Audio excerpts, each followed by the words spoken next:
Chapter 1170. Everyone from the heavenly realm came, and all kinds of cool special effects flashed across Southwu Mountain. But in the end, no one could break the barrier of Southwu Mountain. The group of people outside looked at each other. This was a King impregnable fortress. In fact, if it weren't for the immortal emperor's orders, they wouldn't be willing to offend the person inside. The devil race's methods were bloody and cruel.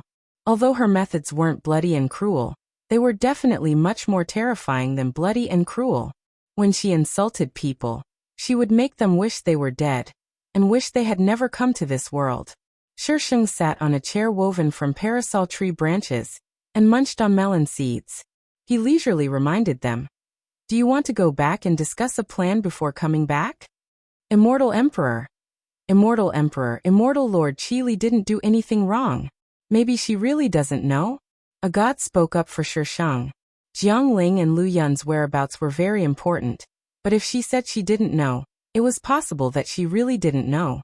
This was a small matter, and there was no need to make a big deal out of it. If an external enemy invaded and caused internal strife, it would be troublesome if the devil race took advantage of the situation. The immortal emperor calmed down, and felt that he had been impulsive just now. He didn't know what was wrong with him, but when he saw how arrogant she was just now, he wanted to teach her a lesson. But in this situation as the immortal emperor, wouldn't it be too embarrassing for him to leave just like that?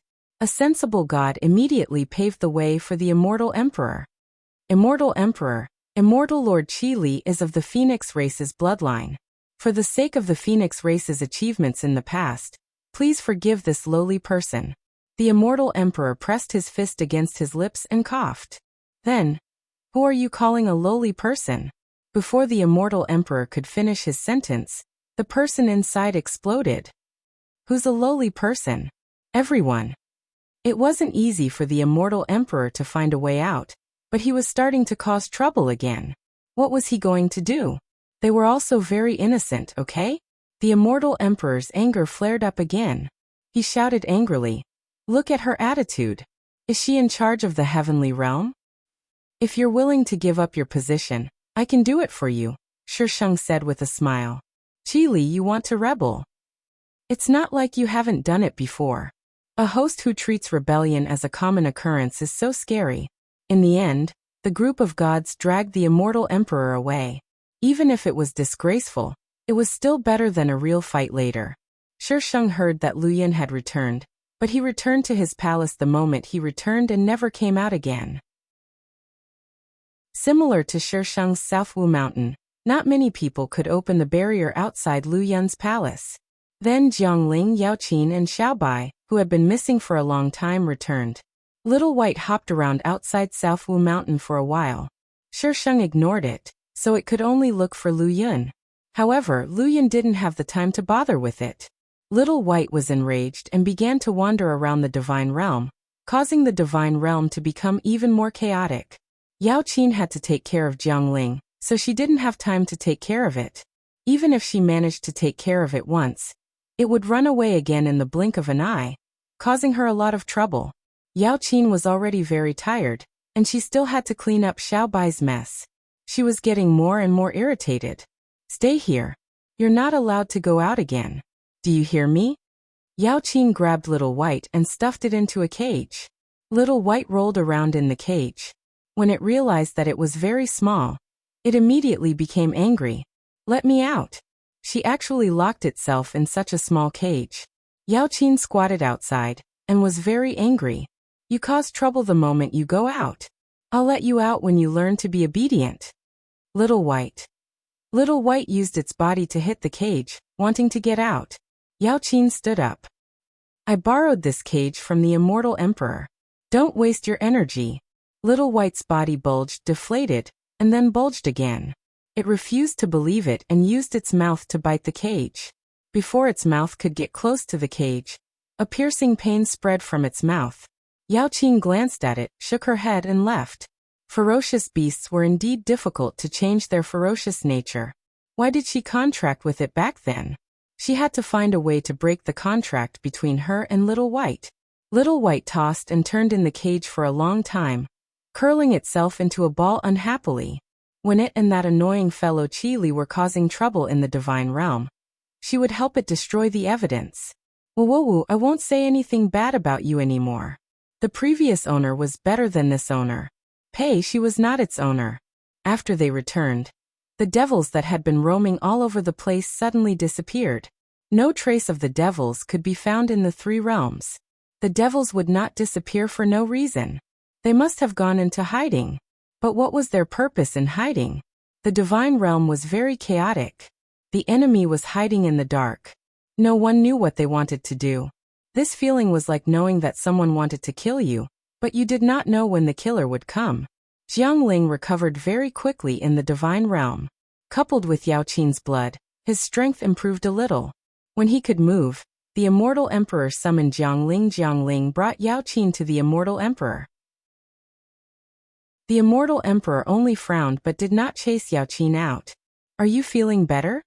Jiangling respectfully replied. I'm fine now. That's good. The immortal emperor heaved a sigh of relief, then turned serious. What happened on your trip? Why didn't Dianmu come back with you? Jiangling told the immortal emperor about what had happened in Devil Town, but he hid some details about the Shisheng. Yao Qin was a little angry. Immortal emperor, Yao Qin has something to say. Speak.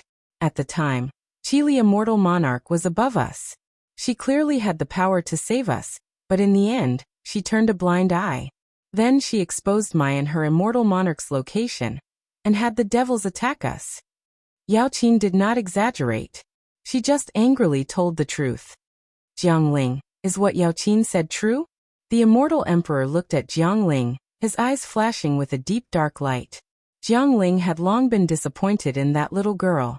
When he saw Yao Qin's red eyes and remembered what Yao Qin had done for him when they returned, the scales in Jiangling's heart completely tilted. Yes. The immortal emperor slammed his hand on the dragon table in front of him, unable to restrain his anger. Qili has been arrogant for a long time, but now she's left her own people in the lurch. Is she even a member of the God realm? Jiangling, you were the one who promised me that you would guide her in the right direction. Now look at her. What has she become? Jiangling hung his head. It's my fault. When she'd first acted arrogant and condescending, he'd promised the immortal emperor that he would teach her well. But most of the time he couldn't even see her. Every time he saw her, it was when she was causing trouble. Once she was done, she'd leave without giving him a chance to speak. This is a fake group. Little fairy, causing trouble. Cherub, who's causing trouble? Little fairy, you all have it. Cherub, we all have it. Little fairy, sweet smile, you all know. Cherub, why does it feel like something's wrong? Little fairy, votes. How dirty are you? Cherub, you're the one who's being too dirty, okay? Little fairy. Chapter 1171. Since things had already happened, there was no point in pursuing the matter. Where did Dianmu go? Now that Lu Yin and Jiangling had returned, only Dianmu was left. Dianmu is missing. Jiangling's voice sank. When we were attacked by the fiends, no one noticed Dianmu. When it was over, they realized that Dianmu was missing. Immortal Emperor's expression turned ugly. He was abducted by the fiends? Jiangling did not know. He did not see Dianmu being abducted by the fiends, but he did not know where he went. All he could do was remain silent. Immortal Emperor took it as a tacit admission. There were very few immortal supremacies to begin with. Losing an immortal supremacy was like adding fuel to the fire for the Celestials. It gave Immortal Emperor a headache. The Fiend's seal has been broken. They will definitely make a comeback. Jiangling, you are the bravest war god of the Celestials. You also have the Xianyuan sword's help. I can only leave this heavy burden to you. Jiangling's expression turned slightly ugly. He lifted his clothes and knelt down. Jiangling, what are you doing? Immortal Emperor was confused by his kneeling. Jiangling took out the broken Xianyuan sword from his cosmic bag. Immortal Emperor, please punish me. The Xianyuan sword is broken. Immortal Emperor's pupils constricted as he stood up from the dragon throne in agitation. What did you say? The Xianyuan sword is broken. Jiangling repeated with difficulty. Immortal Emperor came down from above and took the broken sword from Jiangling's hand. How can the Xianyuan sword be broken? Jiangling pursed his lips and did not answer. Jiangling, this is a divine artifact, an ancient divine artifact. How can it be broken? Why is it broken when you speak? Immortal Emperor's loud questioning echoed in the hall. However, Jiangling remained silent. Yao Qin could not stand it any longer and said, "It was done by Immortal Lord Blotzi's sword." Yao Qin could not figure it out. She had already treated him so badly, yet he still wanted to hide it for her. It's her again? Immortal Emperor laughed in anger. Is she that capable? She can even break the Xianyuan sword? Jiangling sighed. It's the sword in her hand. Immortal Emperor had seen that sword before. It was a very ordinary sword, but that ordinary sword had nearly overturned his hall. What sword is that? Is it also an ancient artifact? Among the ancient artifacts, only the Xianyuan sword was a long sword. The rest were not swords. Jiangling pondered for a moment before saying, I heard her and Lu Yun say that the sword is also called the Xianyuan sword. The Immortal Emperor looked at the broken sword in his hand strangely. It was also called the Xianyuan sword? Do you mean that one of the Xianyuan swords is fake? The Immortal Emperor found his voice after a long while. His hand that was holding the broken sword was trembling. According to the current situation, the Xianyuan sword in his hand seemed to be fake. Jiangling shook his head. No, Immortal Emperor. The records of the Xianyuan sword match it, and the Xianyuan sword has always been in the God realm. It can't be fake. As for the sword in Xiao Li's hand, I've never seen it before, but its power far surpasses the Xianyuan sword. Although he didn't want to admit it, this was the truth. The Celestial Emperor nodded repeatedly. Yes, yes, how could he suspect that the Xianyuan sword of the God realm was fake? The Xianyuan sword had always been in the God realm. That meant that her side was fake. And it was a fake Xianyuan sword that was even more powerful than the real one. Why did he feel that something was wrong? How could a fake be more powerful than the real one? Shisheng found out from Lu Yun that she was being sued. She didn't care much, but Lu Yun looked anxious. Little Phoenix, you're in danger now. Do you want to move in with me? It's pretty good here. Ever since that group of demon beasts came, the entire Southwu Mountain became lively. Why would she want to move? It wasn't that easy for those idiots to deal with her. Lu Yun didn't force it because he knew that it wouldn't work. He wisely changed the topic. Little Phoenix, what's that thing outside of you? He was looking at the spaceship. The last time he was chased out by her, he was in too much of a hurry and didn't look at it carefully. There weren't any fluctuations on it. It wasn't an artifact, nor was it a divine artifact. So what was this big guy that could fly in the sky? Lu Yun was very curious. You want to know? Shisheng raised her eyebrows. Lu Yun nodded. His eyes were full of curiosity. It was never too old to learn. I'm not telling you. Lu Yun. Little Phoenix was becoming less and less cute. Little Phoenix, I didn't even hold it against you for what happened before. Why are you still so heartless? It's not the first time I've been heartless. Do you have a problem with that? Not only was Shisheng not ashamed, but he was also proud of it. Lu Yun choked. Ever since he met this little girl, she had indeed been so cold-hearted. He had never seen her care about anyone. She coldly rejected everyone from her world. No one could touch her at all. He was suddenly very curious. What would it be like if she cared about someone? Lu Yun pestered Shisheng for a long time, but couldn't find out what that thing was. In the end, the young man told him that it was called a spaceship. It relied on a special material to fly in the sky. As for what the special material was, the young man said that he didn't know. Lu Yun really wanted to experience it, but the young man said that other than Shisheng, no one knew how to activate it. Lu Yun thought that the possibility of asking Shisheng to pilot the spaceship for him was zero. He took the initiative to give up. After chatting with Shisheng for a while, he prepared to leave. After taking a few steps, he turned back. His neck was pressed against the transparent barrier as he looked at the person inside. Little Phoenix, do you want to know something? Shisheng's mind spun quickly. What? Lu Yun was silent for a few seconds. Yunemo came out. Shi Sheng's expression didn't change. How did he come out? As expected of the male lead. He could even come out like this. I don't know. This was what was puzzling. No one knew how he came out. When they found out, he was already gone, and the array was intact. Shi Sheng. Isn't this cheat a little too obvious? Mr. Plot, you'll be beaten up if you do this. Even I didn't have a cheat. Why did the male and female leads have a cheat? I'm not convinced. I want to report this. You're a cheat yourself. Why do you need a cheat? I want the newbie gift pack. Why do you still remember the newbie gift pack? How many years has it been? Because you didn't give it to me. If others have it, why don't I have it? I'm not convinced. I told you there's no newbie gift pack. Then give me a veteran gift pack. No, nothing at all. Goodbye, host. F***CK. Even legitimate companies give year-end bonuses. Why don't you give them the best employee award? Hee, we're not a legitimate company. Shi Sheng. This is a little awkward. Are you unregistered? The host is tricking the system again. So scary. I need to go offline. Shi Sheng pursed his lips. You won't get pregnant if you talk more. Why are you so scared? The system was devastated. It wouldn't get pregnant, but it would die. Oh no, the system would die.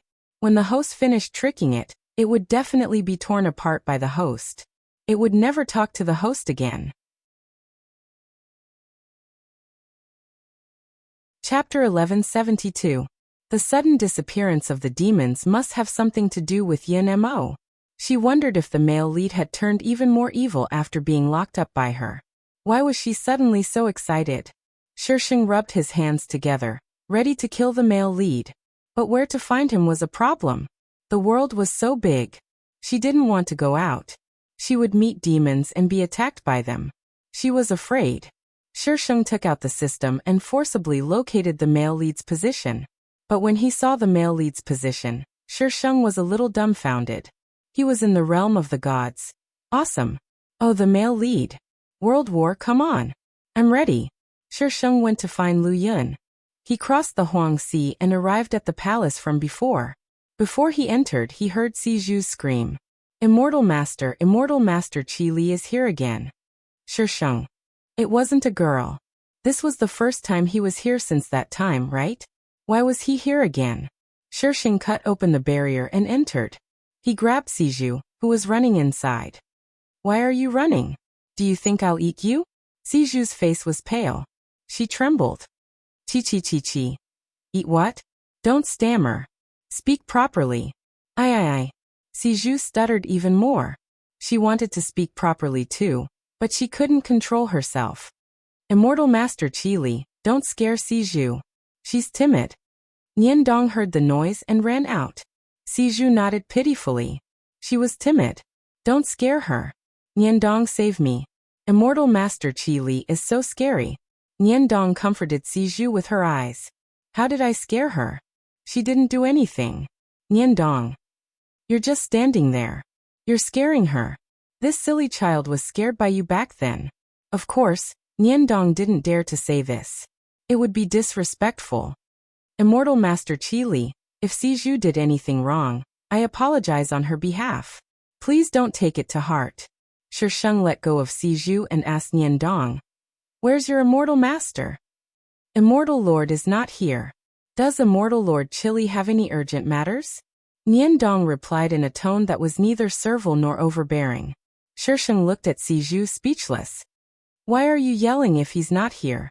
Si Zhu rolled and crawled behind Nian Dong. She grabbed Nian Dong's arm and trembled. She stammered. I couldn't help it. Shi Sheng. Shi Sheng waited for Lu Yin to return. Si Zhu ran far away to wait, afraid that Shi Sheng would find trouble with her. She still remembered the look in her eyes when she had just come out of the immortal death pool. It wasn't bloodthirsty and sinister, nor was it hatred or anger. It was just a very calm gaze, but that gaze was very scary. Si Zhu, why are you so afraid of me? Nian Dong, help. Si Zhu was frightened by the face that suddenly enlarged in front of her. She backed away with a pale face. Si Zhu, why are you yelling? A pair of hands held her from behind and pulled her into an embrace. Siju almost burst into tears when she heard the familiar voice. Immortal! Immortal sage! You're finally back. She was scared to death. Lu Yin asked Siju to stand properly and looked at Shisheng. Little Phoenix, why are you here to scare Siju? Was the immortal realm tired of playing with his people? He couldn't enter Southwu Mountain, but she could come in whenever she wanted. Why was it so infuriating to compare immortals and immortals? Shisheng squatted on the steps and said innocently, I find it strange too. Do I look that scary? She looked at me as if I killed her entire family. Lu Yin shook his head and patted Siju's head. Go find Yin Dong. Siju couldn't wait to leave. She nodded like a chick pecking at rice, then slipped away. Lu Yin walked up the steps. Little Phoenix, you don't come here for no reason. What do you want from me? Shisheng raised his eyebrows. Where's that girl? Which one? How many do you have here? Shisheng looked at Lu Yin as if to say, I didn't know you were such a beast. Lu Yin was speechless. Lu Yin thought for a moment and understood who she was asking about. He sat beside Shisheng. I sent her away. Sent her away. TSK. She thought something would happen between them, but he sent her away just like that. Indeed, this idiot didn't follow the rules. Serves him right that he didn't even get a cannon fodder. Why are you asking about her? Lu Yin was puzzled. You can't be here for her, right? Shisheng raised his chin. Of course not. I'm here to ask you if you want to fight or not. No. Who would want to fight with this lunatic? He wasn't crazy. I'm not the one fighting with you. Lu Yin was shocked and incredulous. You're letting someone else beat me? What was this idiot thinking all day? I'm asking you if you want to fight with me. Lu Yin heaved a sigh of relief when he heard that it wasn't him. Who? Yin Mo, what do you think? Are you going? Her instincts told her that this guy had a grudge against Yin Mo. Lu Yin's eyes flashed. Then he shook his head. I can't beat him. I'm not going. I'll help you tie him up. Shisheng continued to instigate him. One word, are you going or not? Other than saying go. What else could he say? If you miss this opportunity, there won't be another one. Other people ask me for help in seconds. I'm a cool villain. If you can beat him, you can go by yourself. Why are you dragging me along? Lu Yin turned his head away. One more person means one more person to bear the risk, Shisheng said matter-of-factly. Lu Yin. I was wondering why she was suddenly so kind-hearted. Are you going or not? Stop dawdling. Are you a man? Go. Perhaps it was the last few words that provoked Lu Yin. He shouted loudly. Kill the male lead, and the team was officially established. It was a dark and windy night. It was time to kill and rob. Lu Yin squatted on the roof and scratched his head. Little Phoenix, are you sure Yin Mo is here? This was Jiangling's palace. Shisheng squatted beside him. You don't believe me? After a while, Lu Yin squeezed out a sentence. It's not very credible. He couldn't say that he didn't believe her. If he said that, he would definitely be beaten up. Shisheng smiled sweetly and leaned closer to him. How about a bet? Lu Yin glanced at her from the corner of his eyes, and suddenly changed his words. I believe you. Since Yin Mo is here, why are we squatting here? Shisheng rolled his eyes. Didn't you squat here first? You were the one who stopped first. Lu Yin gritted his teeth. There were people patrolling below. If he didn't squat down, would he wait for them to catch him? Then she didn't move. She didn't move, so he didn't move. The latter shrugged innocently. I stopped to wait for you. Lu Yin. He couldn't win against her, so he'd better shut up. He took a deep breath. Where are we going? Jiangling's palace was quite big. Who knew where Yin Mo was hiding? Asterisk begging for votes, begging for votes, begging for votes, begging for votes, begging for votes, begging for votes, begging for votes. Chapter 1173. Before Lu Yin could react, Shisheng and Yin Mo had already exchanged blows. The items in the storeroom were all crushed under the pressure of their auras, turning into fine powder that scattered in the air, dazzling everyone's eyes. Yin Mo didn't have a weapon, so he was at a disadvantage. Furthermore, he was still injured, so he was completely suppressed by Shisheng. Boom. Bang. The entire roof was blown away by a strong force. Lu Yin looked up silently, counting down the time it would take for the patrolling heavenly soldiers to arrive. 5, 6, 7. Who's fighting here?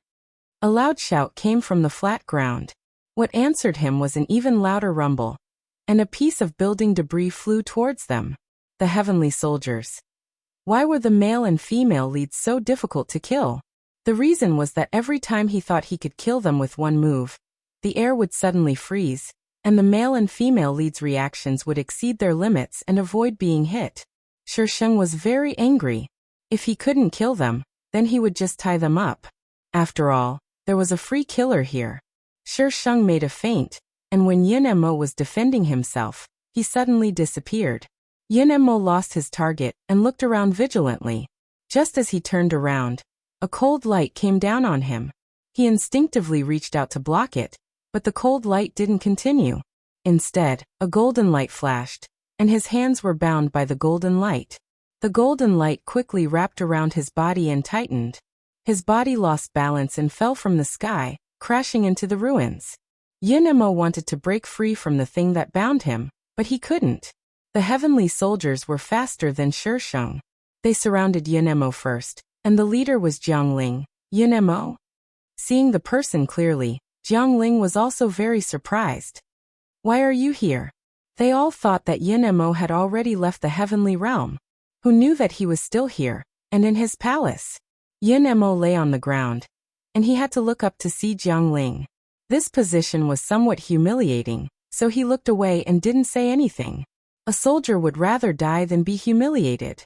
He had been defeated by that little girl, and he was in despair.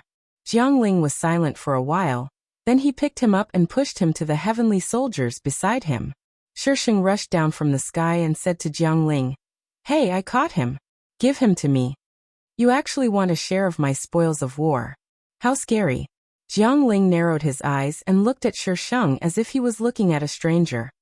"Qili, he is a sinner of the God realm. The God realm will punish him." "Bullshit.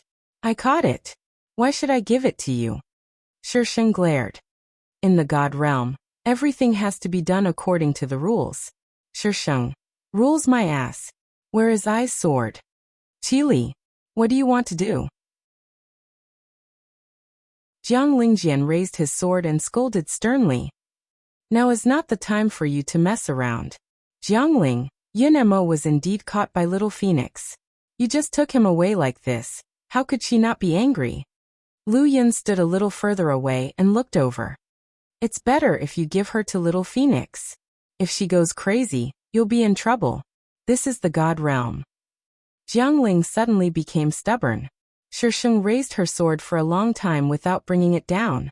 Suddenly, she turned around and walked towards the ruins. Jiangling was already prepared to fight, but she suddenly left, causing him to be confused. However, Yin Mo seemed to have guessed what she wanted to do and struggled agitatedly. "Qili, if you have any problems, come at me. It has nothing to do with her. Then I'm also very desperate. They want to keep you, so I can only think of a way to get you over." Sheng said without turning her head. Yin Mo was so anxious that her eyes turned red. She yelled at Jiangling, "Give me to her. Jiangling, give me to her." Jiangling, who would go up to die? She obviously wanted to kill him. "Jiangling, quickly give me to her." Yin Mo's voice became louder. Jiangling didn't understand and naturally didn't agree to Yin Mo's request. Sheng had already used his iron sword to sweep away the ruins and dug out Yaoqin, who was buried under the rubble. Yin Mo set up a barrier around Yaoqin and protected her in a semicircle. The seemingly sturdy barrier was broken by the iron sword with a single poke. Yaoqin just woke up and saw the little girl standing in front of her with a sword. She screamed at the top of her lungs. "What are you screaming for?" Sheng glared at her and pointed his iron sword at her. "Stand up."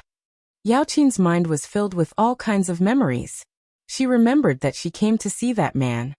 Then that man suddenly. She couldn't remember anything after that. Now she saw this little girl the moment she opened her eyes. What was going on? What happened? "Little Yao." Jiangling heard Yaoqin's voice and rushed to the ruins. "Little Yao, why are you here? Qili, what are you doing?" "Master Celestial." Yao Qin's eyes reddened. Little Yao, don't be afraid. Jiang Ling comforted her gently. I'm here. You'll be fine. Shisheng glanced sideways and pressed his iron sword closer to Yao Qin. His tone was harsh. If you don't give Yin Mo to me, then I can't be sure if anything will happen to her. Master Celestial, you should know that my Xianyuan sword is very fast. The original Xianyuan sword had been destroyed. How could it not be fast? Jiang Ling didn't dare to take the risk. You're using a little girl to threaten me. What kind of ability is that? Let her go first. We can discuss the rest. Shisheng chuckled. Master Celestial, you really know how to joke. I'm also a little girl. There's nothing wrong with threatening a little girl. It's very fair. In terms of appearance, she was even younger than the female lead. Jiang Ling. You have the nerve to call yourself a little girl with that kind of fighting ability. Alright, enough nonsense. I'll say it one last time. Give her to me, or I'll kill her. Bandit Sheng said domineeringly. Jiang Ling frowned. Qili, are you making an enemy of the entire god realm? Yin Mo said fiercely. You're also making an enemy of the entire demon race. Shisheng sneered arrogantly. So what if I'm making an enemy of the entire world? Can you beat me? Lu Yin clicked his tongue. He had seen arrogant people before, but he had never seen someone as arrogant as this. The things he had done before paled in comparison to this person. It wasn't even worth mentioning. I've already given you a chance. Shisheng spread his hands. With a twist of his wrist, he stabbed towards Yao Qin. Qili, don't you dare. Stop. Jiang Ling and Yin Mo's voices overlapped. Jiang Ling rushed towards Shisheng, but he knew that his speed couldn't be compared to hers. Yao Qin's eyes widened. Her face lost all color. Shock spread from her pupils and covered her entire face. She looked somewhat ferocious. In the nick of time, a pitch-black thing appeared out of thin air and hit the iron sword. The force was so great that the iron sword was knocked askew. The tip of the sword brushed past Yao Qin and landed on the ruins beside her. Shisheng glanced at the thing that hit the iron sword. His gaze was calm and unwavering, but for some reason, it sent chills down people's spines. Little White shrank into a ball and defended itself loudly. I didn't do it on purpose. I couldn't control myself. It didn't want to go against her at all. Good night, cherub.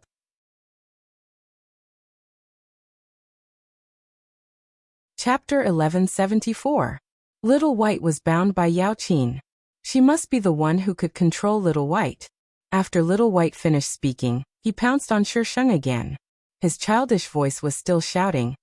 I really didn't do it on purpose. Master, save me. Shisheng sidestepped Little White and slapped a talisman on his body. He quickly chanted a few words and cut his finger to drip blood on it. Break. The talisman turned into a ray of light and disappeared into Little White's body. Pfft. Shisheng's sound and Yao Qin's sound of vomiting blood were heard at almost the same time.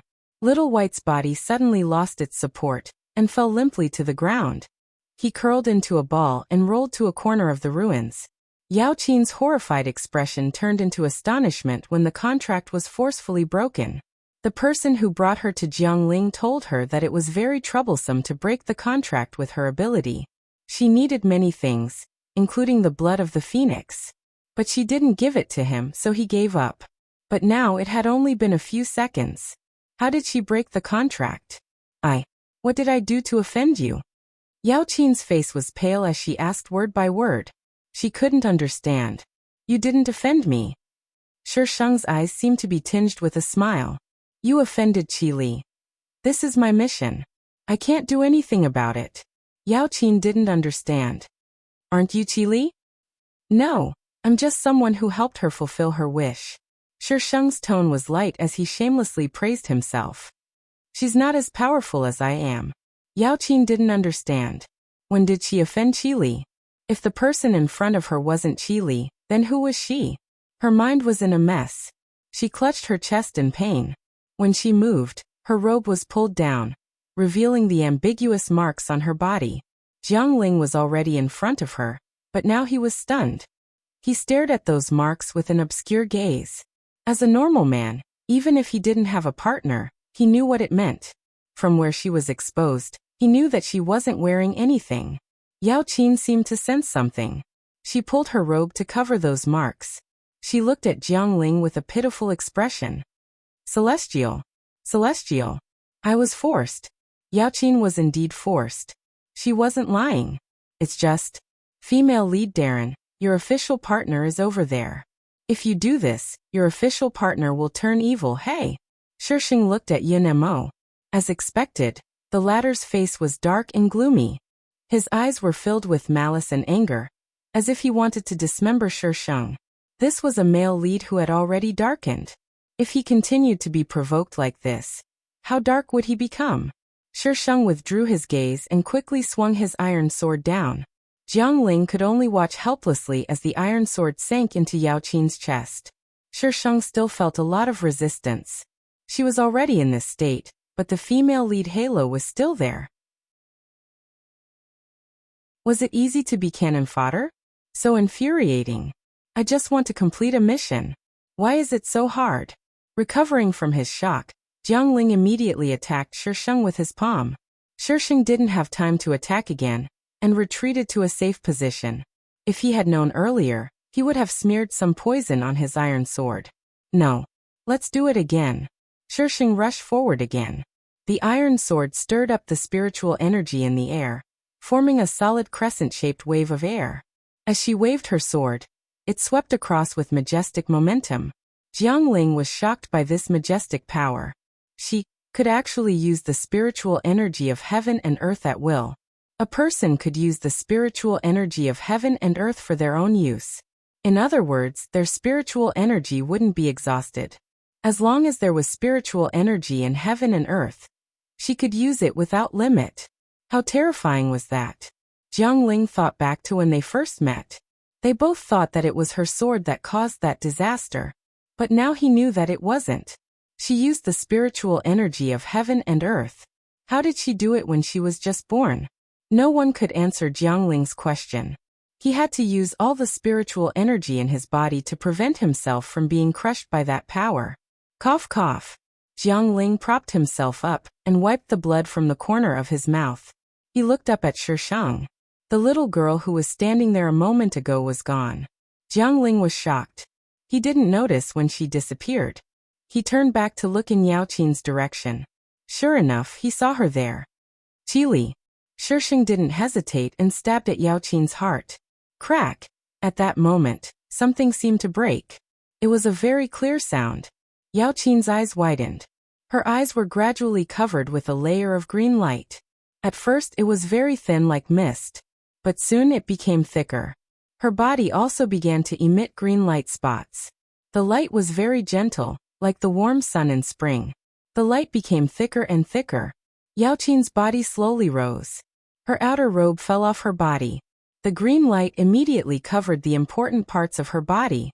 The marks on her limbs were brushed by the green light, and her white skin returned. Her slender and white limbs were faintly visible in the green light. It was very seductive. She was lifted into the air by the light. The green light spots flew around her like fireflies. Shisheng had a bad feeling. She tried to get close to her, but she couldn't. The gentle green light blocked her. Even the iron sword couldn't cut her. Shisheng. This was the power of the heavenly Tao. Shisheng touched his chin with a melancholy face. It's over. When Yao Qin's body was completely covered by the green light, a dazzling green light shot into the sky. Then it spread to every corner of the world. The whole world was filled with that gentle green light. The whole world seemed to be quiet. Everyone looked up at that ball of green light. After a long time, an ancient voice sounded between heaven and earth. The god of life has returned. Shisheng. F*CK, F*CK, F*CK, F*CK, F*CK. This is too much. Why did she return after killing the female lead? What happened to the love trial? I can't accept this. Host, are you stupid? The male lead was the love trial. The female lead was the life and death trial. Shisheng. She really didn't know. Damn, it wasn't in the plot. In the plot, the female lead didn't return to the god of life. Therefore, she failed to pass the trial. But because she used the body of a phoenix and was the last phoenix, the heavenly Tao didn't kill her, and allowed her to return to the god of life. F***ck. What should she do now? The female lead was returned to the god of life. The male lead and female lead were definitely out of the picture. The ship was broken. But the mission was to kill them. What should she do? The god of life was in charge of the life and death of all things in the world. It belonged to the ancient god series. She couldn't give herself the title of an ancient god, could she? What title should she give herself? The god of death? The heavenly Tao must kill her. Shisheng looked up at the rumbling thunderclouds in the sky. Her face was full of melancholy. The heavenly Tao, this little b***tch, wanted to kill her now. Fight with people and the heavenly Tao. Fight my ass. I want to collapse the plane. Anyway, if the plane collapses, the male lead and female lead will die. Great, let's do it. Host, calm down. Calm down. Shisheng's face was cold. She couldn't calm down. This plane was 2F*** up. Not only was she stuffed into ice as soon as she arrived, but now this happened. She couldn't take it anymore. Host, maybe she can still be saved. Why don't you try again? Whose fault was it that caused the current situation?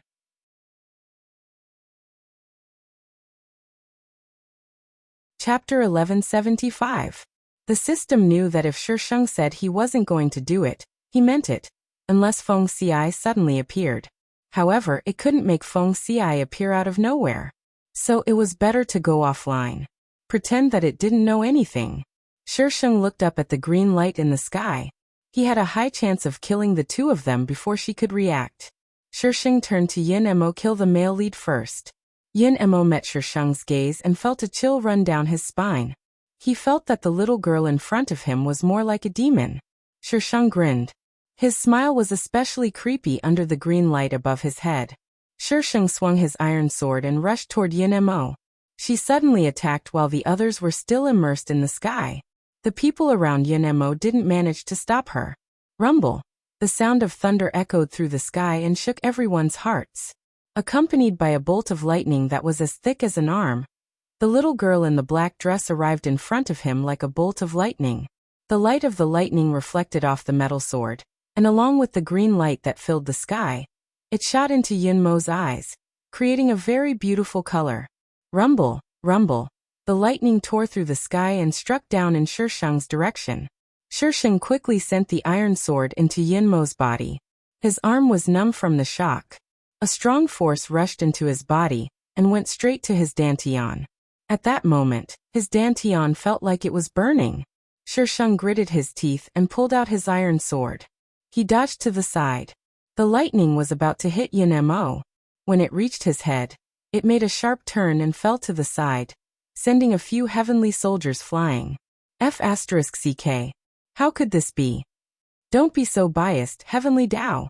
The male lead was human, but the others weren't? Shisheng took out an energy ball. Since he had already attracted the lightning, it wouldn't be a problem to have more. Of course, he had to make a big deal out of it. Shisheng tossed the energy ball towards the male lead. Something strange happened. The lightning actually intercepted the energy ball and sent it flying back to where it came from. Shisheng. You really can't play like this, I'm telling you. The energy ball would not recognize its owner. Although Shisheng ran fast, he was still affected by the airwaves. He looked a little embarrassed. Little Phoenix, what have you done? Luyan reached out to help Shisheng up and looked at the sky with an obscure gaze. That's the power of the heavenly Tao. Shisheng wiped his face and warned Luyan. If you want to live, run quickly. Go to the void in the desolate sea. Luyan could tell that something was wrong with her tone and grabbed her. Little Phoenix, what are you trying to do? Shisheng puffed out his chest, looked up at the sky, and declared boldly, save the world. Rumble. The lightning struck down mercilessly. Shisheng immediately rolled to the side, and the lightning hit the side, sending dust flying. Luyan avoids the thunder and lightning and rolls to the side of the Shisheng. He looks a little anxious. Little Phoenix, don't do anything stupid. Shisheng felt very uncomfortable. Perhaps it was because of the rebound force when he stabbed the male lead. Luyan's voice circled around her ears and disappeared. She didn't hear what he said at all. Shisheng shook his head and roared at Lu Yun. Go to the void in the desolate sea. I'll remind you one last time. She had already reminded him. If he really died, he deserved it. Shisheng leaped into the air, turned into a phoenix, and flew into the sky. The lightning chased after him, and the scene was particularly shocking. Shisheng had transformed a few times when he couldn't control the transformation at the beginning. After that, he never appeared in the form of a phoenix again. It was only now that they realized that this phoenix was different from other phoenixes. Her tail feathers were black. If she was a black phoenix, it wouldn't be a big deal. But her entire body was golden. How could her tail feathers be black? Shisheng faced the green light wrapped in lightning. These lightning bolts were obviously protecting Yaoqin. She had just returned to her position and needed to receive her memories and abilities. Shisheng charged forward, and the lightning fell more and more frequently. The entire space was filled with terrifying pressure.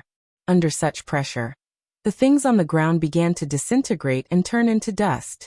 Lu Yun stood below for a while and retreated outside the storm.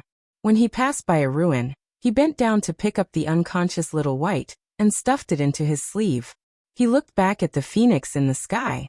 He had a feeling that he would never see her again. When Shisheng reached the center, he suddenly turned into a human. He pointed his iron sword at the sky. A hurricane appeared at the tip of the sword, and it quickly expanded into a tornado. The tornado sucked in the surrounding lightning, and purple light flowed in the middle. Just a glance at it was terrifying. The tornado began to split and spread in all directions. Soon, only the tornado and Yaoqin, who was still wrapped in a layer of lightning, were left in the sky. Yaoqin slowly opened her eyes. The green light quickly wove into a green dress on her body. She looked at Shisheng, who was standing in the middle of the tornado, and said slowly, "Qili, do you want to destroy the world?"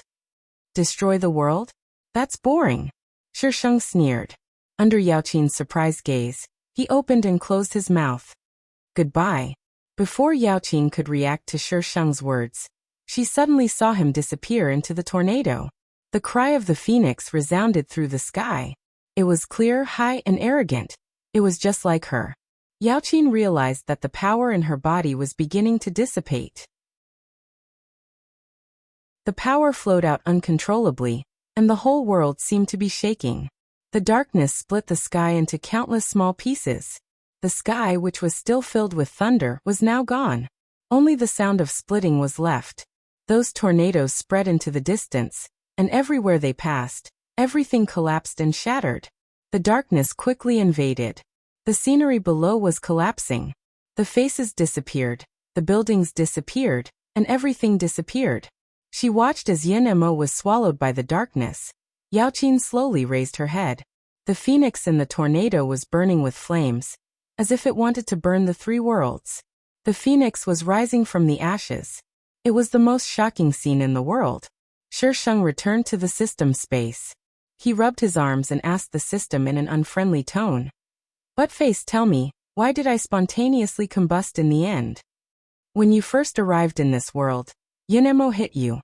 He sent demonic energy into your body. Then there was the spell array and the celestial death pool. In short, it was a series of reasons that caused you to lose control of your power in the end." The system explained everything in one breath.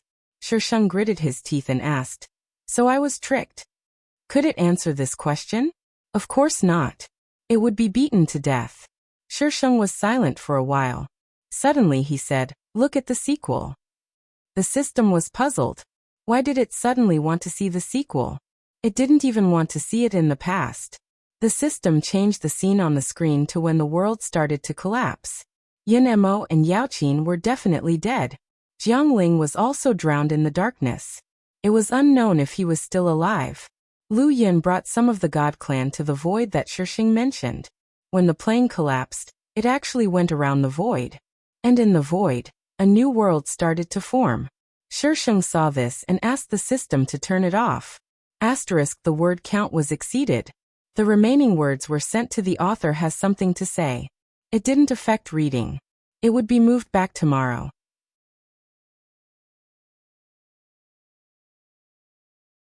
Chapter 1176. Everyone knew that Princess Rong, Nanji, was a homosexual. Smack. Smack. Before Shisheng could open his eyes, the first thing he felt was the pain in his buttocks. It was the kind of pain that felt like it was on fire. He could also hear the strange smacking sounds. She shuddered and opened her eyes abruptly. The first thing she saw was an elderly man sitting not far away. He was surrounded by people, wearing an imperial robe, and had a dignified expression on his face. The Imperial Palace? F***CK. Why is it this damned place again? Smack. Ouch. Shisheng couldn't hold back, and let out a low cry. How could he not cry out when his buttocks were hit solidly by a board? When she turned around, the eunuchs standing beside her had already withdrawn their boards and retreated to the side. Is it over? No, I haven't lost my temper yet. Take Prince Rong away. The emperor's dignified voice sounded.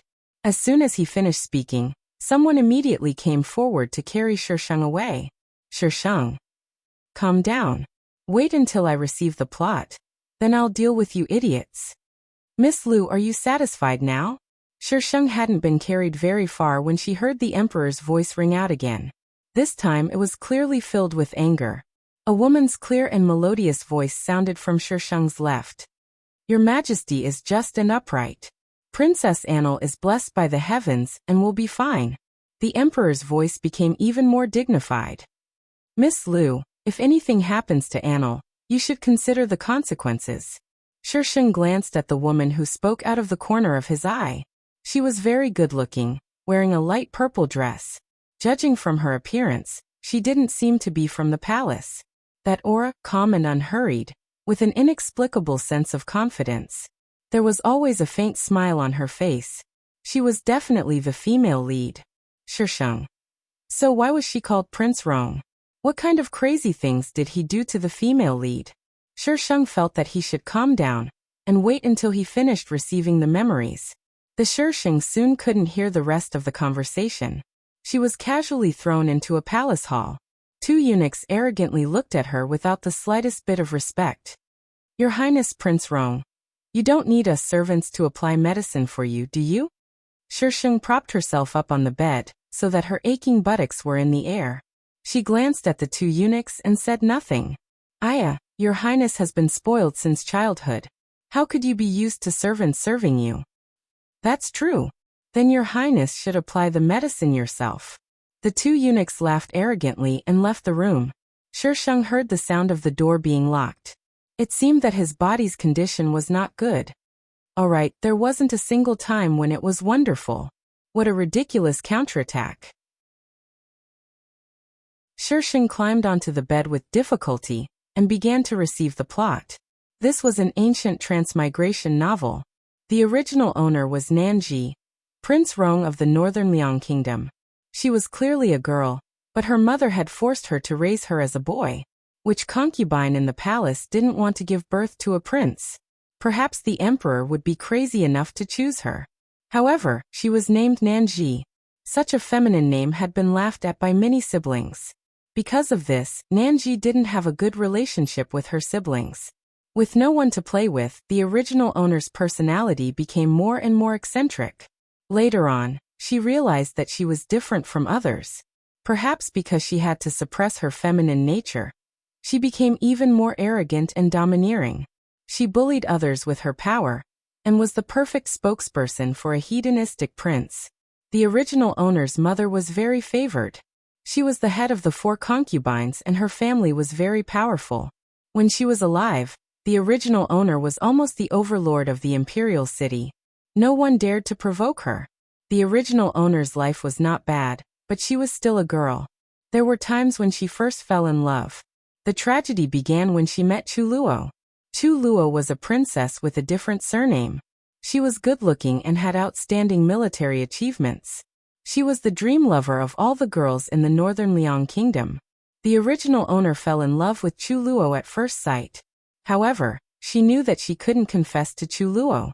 Once her identity was exposed, the crime of deceiving the emperor would implicate the entire family. However, when a girl named Lu Zian appeared beside Chu Luo, the original owner's jealousy was ignited. She started to court death and bully Lu Zian.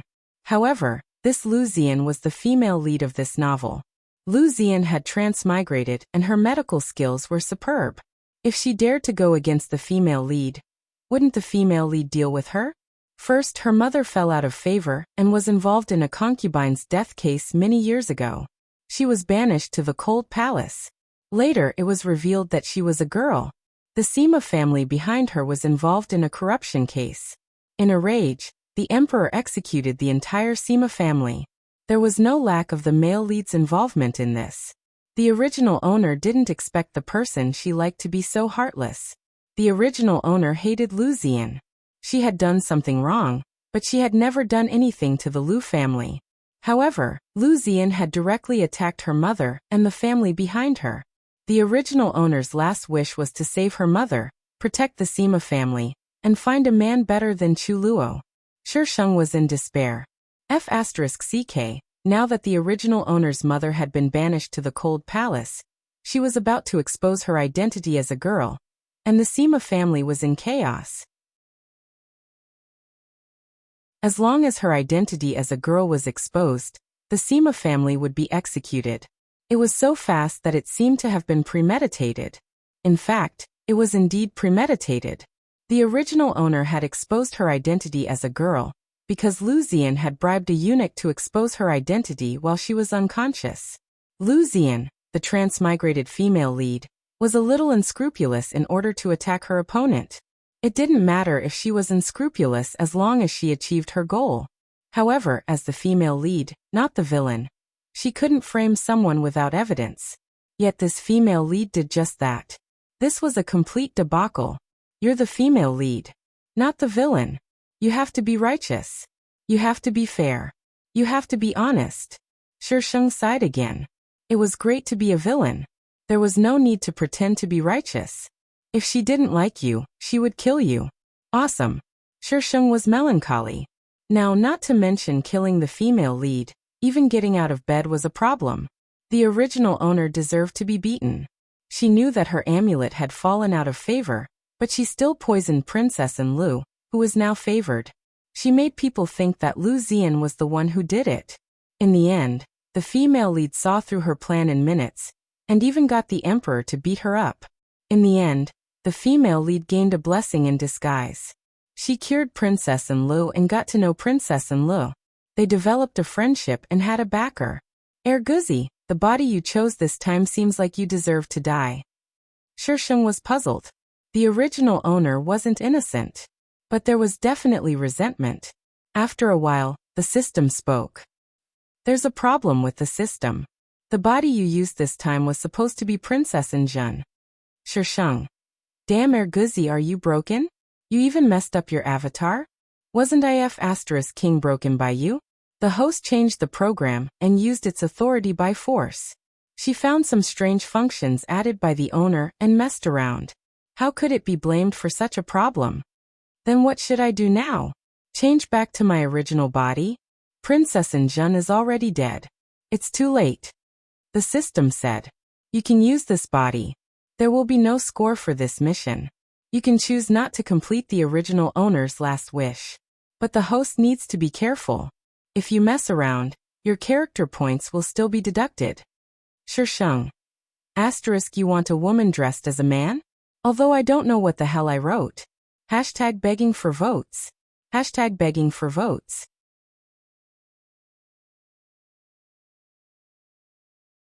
Chapter 1177. No, it's your fault. Why do you want me to take the blame? You have to compensate me. Shi Sheng was not convinced.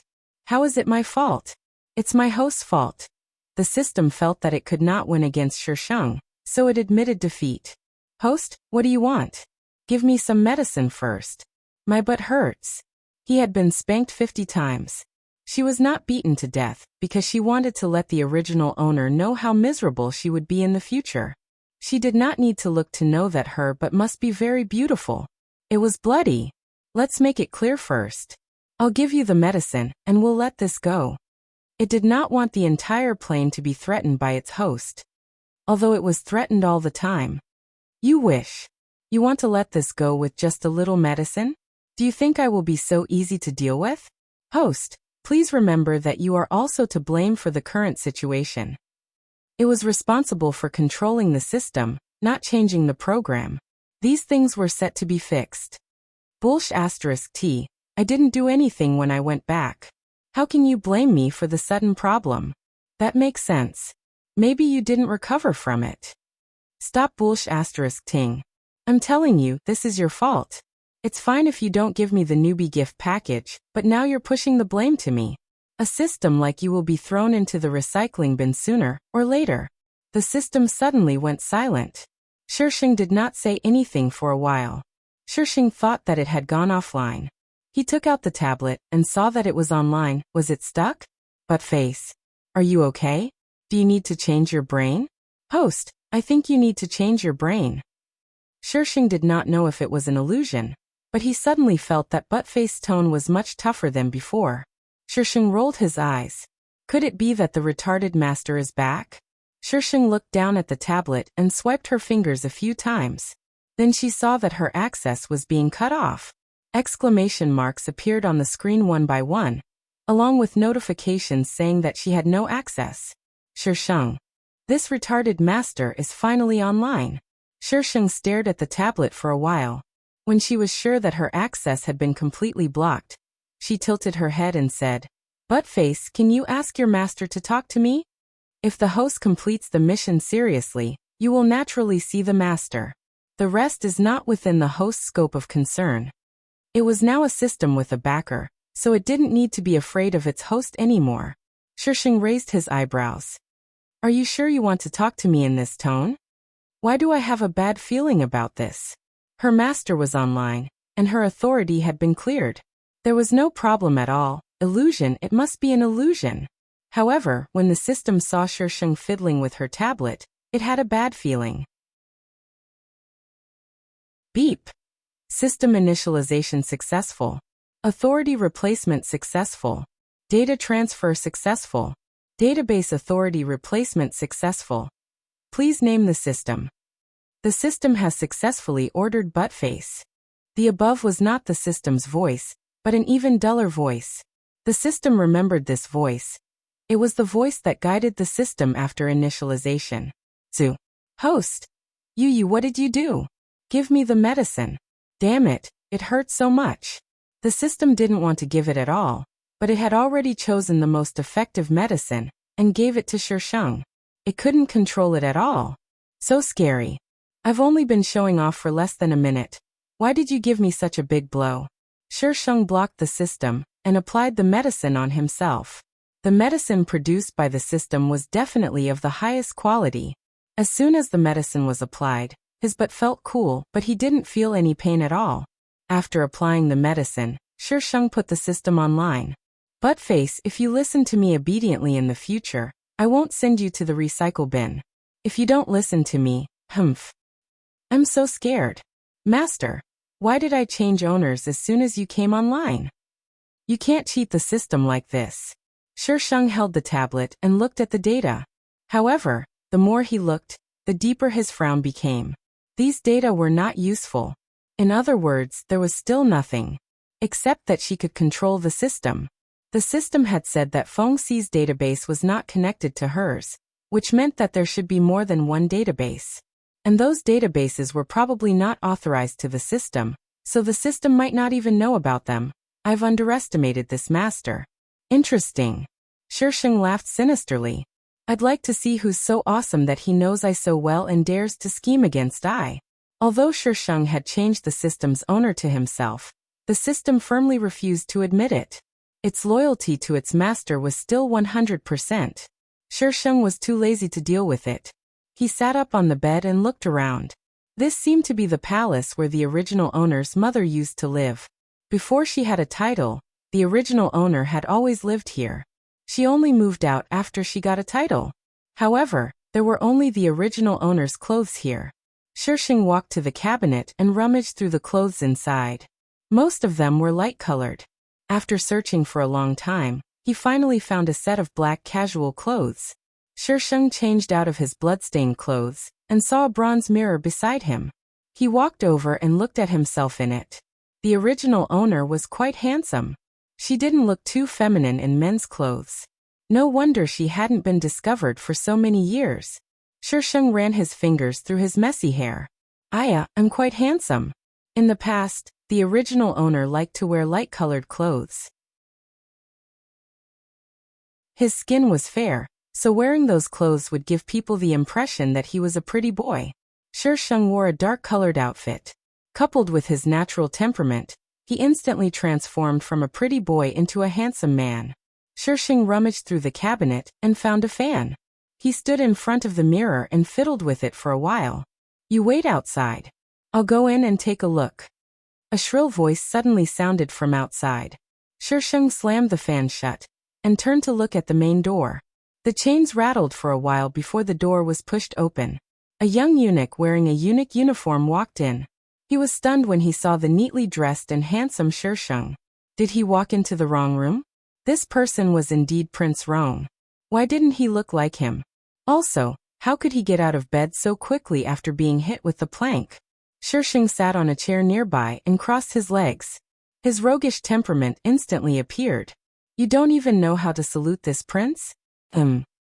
Because the original owner wanted to pretend to be a man, he had deliberately trained his voice over the years. This made his voice sound a bit hoarse. Shisheng didn't change his voice.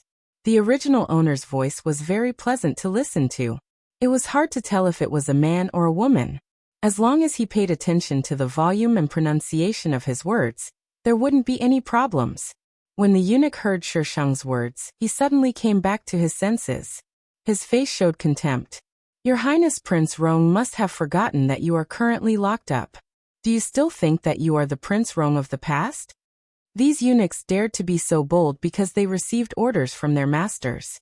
When the original owner of the body was tyrannical, those princes and princesses had suffered a lot.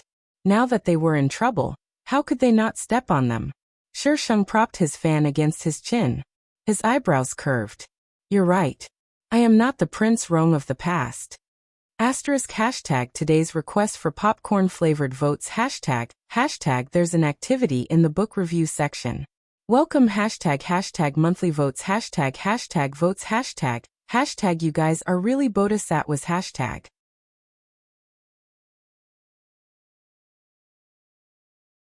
Chapter 1178.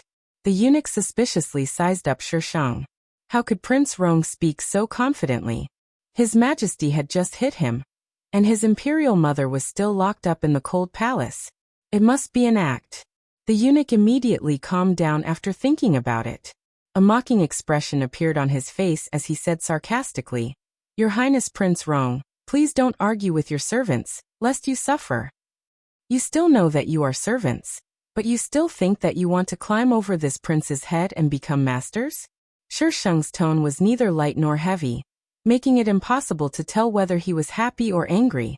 The eunuch, who had just calmed down, became uneasy again. He didn't know if Shisheng was faking it, or if he really had a trump card. The eunuch's mind was spinning. He suddenly gritted his teeth and said, Your Highness Prince Rong, please excuse us. Come in. The last sentence was shouted towards the outside. A eunuch brought in another man. The man had shifty eyes, and was wearing an Imperial Guard uniform that didn't fit him well. It was obvious that it wasn't his. The man sized up Shisheng and said in disdain, A man. You'll know in a moment. The eunuch patted the man's shoulder and reminded him, Hurry up, it will be troublesome if someone comes. Shisheng was speechless. These three idiots had the guts to conspire in front of her. The eunuch signaled to the other eunuch with his eyes and prepared to leave. Just as they turned around, a blood-curdling scream came from behind. The two of them turned around at the same time. The man from before was kneeling on the ground, clutching an unspeakable part as he screamed, his face deathly pale. In front of him stood the valiant and formidable Shisheng. She curled the corners of her mouth into a sinister smile. Her lips parted slightly, and her voice sounded like it came from the depths of hell. Have you decided how you want to die? The two eunuchs simultaneously felt a chill in their crotch. Although they didn't have that thing anymore, they still felt the pain when they saw the man screaming. In the original plot, these three eunuchs were bribed by the female lead. That man raped the original Shisheng, and then left her in the room. These two eunuchs pretended to find out and naturally exposed the fact that the original Shisheng was a girl. Shisheng didn't feel a chill. At that time, the original Shisheng was already in such a state. How could this man do it? Heavy tastes too scary. She had only used the wrong avatar. Originally, this matter had nothing to do with her, but now that these people wanted to deal with her, it was a little related. Let me teach them a lesson. The two eunuchs looked at the person walking towards them with a sinister smile on his face. It made them feel like they were in hell. Their backs were covered in cold sweat, and their legs couldn't help but tremble. The person in front of him was not a young and handsome gentleman, but an evil spirit with a green face and fangs. She was here to take his life. Lu Ziyan waited for a few days, but there was no news. This was not what she had planned. When she entered the palace to treat Princess and Lu, she asked around and found that nothing major had happened in the palace recently. Lu Ziyan found it strange. She had already arranged everything, so why was there no news at all? Could it be because the emperor ordered this matter to be sealed? Thinking about it, it wasn't impossible. As the saying goes, don't wash your dirty linen in public. But even so, it was impossible for there to be no movement at all, right? After leaving Princess and Li's place, Lu Ziyan avoided the people in the palace and decided to ask around herself. She wanted to find the two eunuchs she had bribed, but she didn't see them at all. After asking around, she found out that they hadn't been seen for a few days. The palace was so big that one or two people going missing wasn't a big deal. If they didn't have a good relationship with each other, they wouldn't even notice. Even if they did, they would choose to play it safe and pretend that they didn't know anything. Lu Ziyan looked towards a certain direction in the palace and decided to go take a look. Pure Flower's Palace. Prince Rong's consort mother's palace. This used to be the most lively palace, but now it was deserted. Lu Ziyan climbed in from the outside. The palace was very quiet and she couldn't hear anything. She walked along the corridor to the backyard and carefully looked around. All the rooms were empty. She didn't see Prince Rong or anyone else. This palace gave her the feeling that it was an abandoned palace with no one in sight. Prince Rong should be under house arrest here. How could he have disappeared? Could it be that the emperor brought him somewhere else after the deed was done? Lu Ziyan felt that this place was a little strange. She first left Pure Flower's palace. Just as she jumped down the palace wall, she was pressed against it. Lu Ziyan subconsciously retaliated. Miss Lu, do you only feel happy after leaving a mark on this prince's body every time? A sinister voice sounded in Lu Ziyan's ears. Lu Ziyan paused for a moment before quickly hitting the other party. She said coldly, if the Luo King doesn't ambush me every time, I naturally won't attack the Luo King. The latter grabbed her hand and pulled her into his embrace. He hugged her waist and closed the distance between them. She could clearly see the enlarged handsome face in front of her. Lu Ziyan's face darkened. Luo King, a gentleman uses his mouth and not his fists. Let go of me. A gentleman uses his mouth and not his fists? Chu Luo chuckled. She reached out to lift Lu Ziyan's chin and lowered her head to kiss her. Ooh. Lu Ziyan opened her eyes abruptly. Let you beast. Let. Ooh. While Lu Ziyan was speaking, Chu Luo stuck her tongue in to stop her from speaking. Shisheng sat above the palace and propped his chin up as he watched the passionate kiss below. After a while, he glanced at the imperial guards who were about to turn the corner, and suddenly shouted, "Help! Molester!" When the imperial guards heard the voice, they abruptly looked up. Shisheng had already jumped to the other side. The imperial guards couldn't see him, so they quickly circled around the corner. Greetings, Prince Luo. When the imperial guards saw Chu Luo standing opposite them, they stopped and bowed. Chu Luo asked calmly, "What happened just now?" Before they could ask, Chu Luo asked first. The imperial guards could only answer, "I don't know either. I heard someone shouting and came over." Chu Luo said seriously, "Safety in the palace is the most important thing. Go over there and take a look." The imperial guards didn't dare to object. Yes. Shisheng curled his lips. Just based on how slow you guys are, if there were really criminals, they would have King fled long ago. After the imperial guards left, Chu Luo looked at the grass in the corner. Come out. Lu Ziyan walked out with a red face. She wiped her mouth with her hand and avoided Chu Luo's gaze. Did you find that voice familiar, Prince Luo? A sinister glint flashed across Chu Luo's eyes. Miss Lu, are you talking about Prince Rong? Lu Ziyan looked at the place where the voice had come from. There was no one there. If it was really Prince Rong, how did he get up there? Lu Ziyan glanced at Chu Luo from the corner of her eye, and her beautiful eyes darted around. Prince Luo, have you heard anything recently? Chu Luo smiled. Her entire body seemed to be plated with a layer of gold. She licked her lips seductively. That depends on what Miss Lu wants to know. Lu Ziyan cursed silently and suppressed the strange feeling in her heart. In the palace, Prince Rong.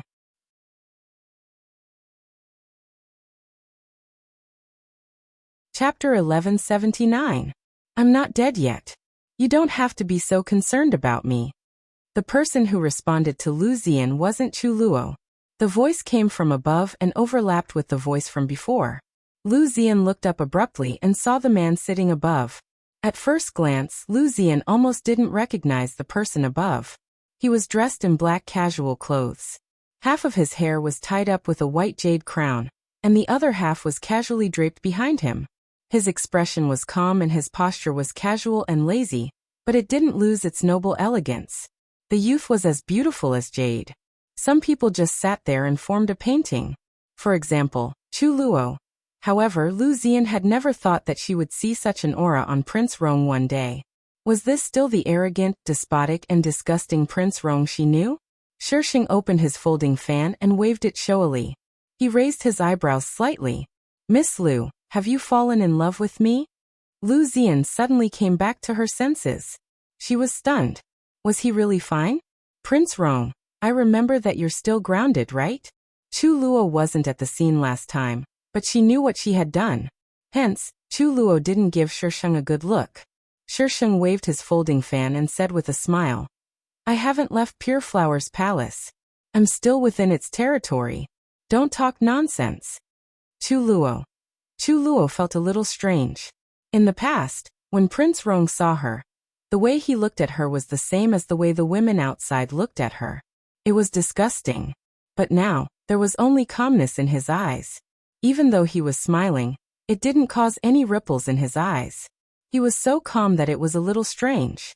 His aura was also worlds apart, as if he had suddenly been reborn. Miss Lu, don't you need to bow to me? Shisheng shifted his gaze to Lu Ziyan. Forget about Chu Luo. After all, she was a prince with a different surname. Lu Ziyan restrained her expression and bowed slightly under the circumstances. Your Highness Prince Rong. Although he was grounded, he still had his title. He was still Prince Rong of the Northern Liang Kingdom. In ancient times, a higher official could crush someone to death. Lu Ziyan didn't like this feeling, but there was nothing she could do. She didn't have the ability to challenge the system of this world. Chu Luo thought that Shisheng was going to find trouble with Lu Ziyan. In the past, every time she saw Lu Ziyan, she would oppose her and use her status as a prince to suppress Lu Ziyan. Therefore, Chu Luo stared at her warily and even warned her with her eyes. Shisheng smiled and ignored Chu Luo's warning gaze. He said maliciously, those two asked me to tell Miss Lu that they're doing very well now. You don't have to worry about them. If Miss Lu has the heart, you can send them some silver tails. They'll be very grateful. Lu Ziyan jerked her head up and met Shisheng's calm eyes. The light between heaven and earth was suddenly sucked away. In that instant, she felt as if she had been pulled into a very dark space. There was nothing inside, only darkness where she couldn't even see her own fingers. She was locked inside, unable to speak or hear anything. It was as if she was isolated from the rest of the world. Panic spread from the depths of her soul and seeped into her limbs, constantly devouring her rationality. Miss Lu. Lu Ziyan's eyes suddenly lit up. She turned her head stiffly and met Chu Luo's face. Only then did the feeling from before slowly fade. Goosebumps covered her entire body. It was a feeling of disgust and terror. Lu Ziyan had lived for 2 lifetimes, but even when she died in her previous life, she had never felt such a thing. All of this happened in just a few seconds. Chu Luo patted Lu Xian's shoulder and looked up at Shisheng. Prince Rong, what do you mean? Shisheng blinked and said briskly, ask your little cutie. His little cutie? Ooh. Shisheng's gaze landed on Lu Xian. Chu Luo immediately reacted. Shisheng's words just now weren't subtle. Coupled with the recent news she had heard, it was easy to connect the dots. Chu Luo's eyes darted around and she said threateningly, Prince Rong, I'm afraid you won't be able to take half a step out of Pure Flower's palace in the future. She dared to touch his woman. How could Shisheng be threatened? He jumped down from above and walked arrogantly to Chu Luo. I'll show you how I'm going to leave now. Chu Luo. Who's playing with you? His face darkened. Prince Rong knows very well what I mean. Are you trying to kill me? Shisheng replied naturally. He rested his folding fan on his chin and placed his other hand on his waist. He tilted his head slightly and laughed arrogantly. But how can it be that easy? Do you think I'm made of mud that you can do whatever you want? If you idiots can kill Mubai will acknowledge you as his master. Mubai? What does it have to do with me? How can I get shot even when I'm lying down? Chu Luo frowned. The person in front of her didn't seem like the Prince Rong of the past. She sized up Shisheng. The latter was smiling arrogantly, and the corners of his mouth were full of mockery. Chu Luo's eyes darkened. Then we'll see. She had to get someone to investigate Prince Rong's recent affairs. Who wants to wait with you? Shisheng sneered. His expression suddenly turned serious and he started howling. Someone. Orderly footsteps sounded from around the corner. Lu Xian's expression changed slightly and she hid to the side. She had just taken 2 steps when she stepped on something and fell to the ground. The Imperial Guards had already arrived. Your Highness Prince Rong, Prince Luo. There was another person lying on the ground. The Imperial Guard quickly asked, what happened? I don't know. Shisheng shook his head. The Imperial Guard's lips twitched. Weren't you the one who shouted just now, Your Highness? You were the one who called, so how could you not know what happened? I saw Prince Luo and Miss Lu sneaking around here and thought that they needed help, so I called out for them. Shisheng shrugged. Lu Xian got up from the ground and patted the dust off her skirt calmly. I just came out of Princess Annel's palace and got lost. I don't know how I got here, and happened to meet Prince Luo. Princess Annel's palace and Pure Flower's palace are in the north and south respectively. Miss Lu, it's interesting that you got lost. Those who didn't know better would think that you were following Prince Luo. Your Highness Prince Rong, what do you mean? Lu Xian's eyes were cold. Shisheng looked at the sky. I'm saying that you have ulterior motives towards Prince Luo. Lu Xian took a deep breath and suppressed her anger. Your Highness Prince Rong, you have to have evidence before you speak. I just happened to meet Prince Luo here. Shisheng said seriously. I believe you. I also believe that you just happened to kiss Prince Luo. The Imperial Guard. Why did it feel like there was so much information? Lu Xian. Did she see it just now? Then here's the question. Shisheng dragged his words. Prince Luo, why did you come to Pure Flower's palace for no reason? No matter where you go, you won't pass by Pure Flower's palace, much less just passing by. Pure Flower's palace had always been occupied by the most favored concubines of each dynasty. So after generations of modifications, the entire Pure Flower's palace was practically independent. Those who didn't enter Pure Flower's palace definitely wouldn't take half a step into the territory of Pure Flower's palace. Asterisk begging for monthly votes, begging for monthly votes, begging for monthly votes, begging for monthly votes. Don't ask me why I'm begging willful. I want it.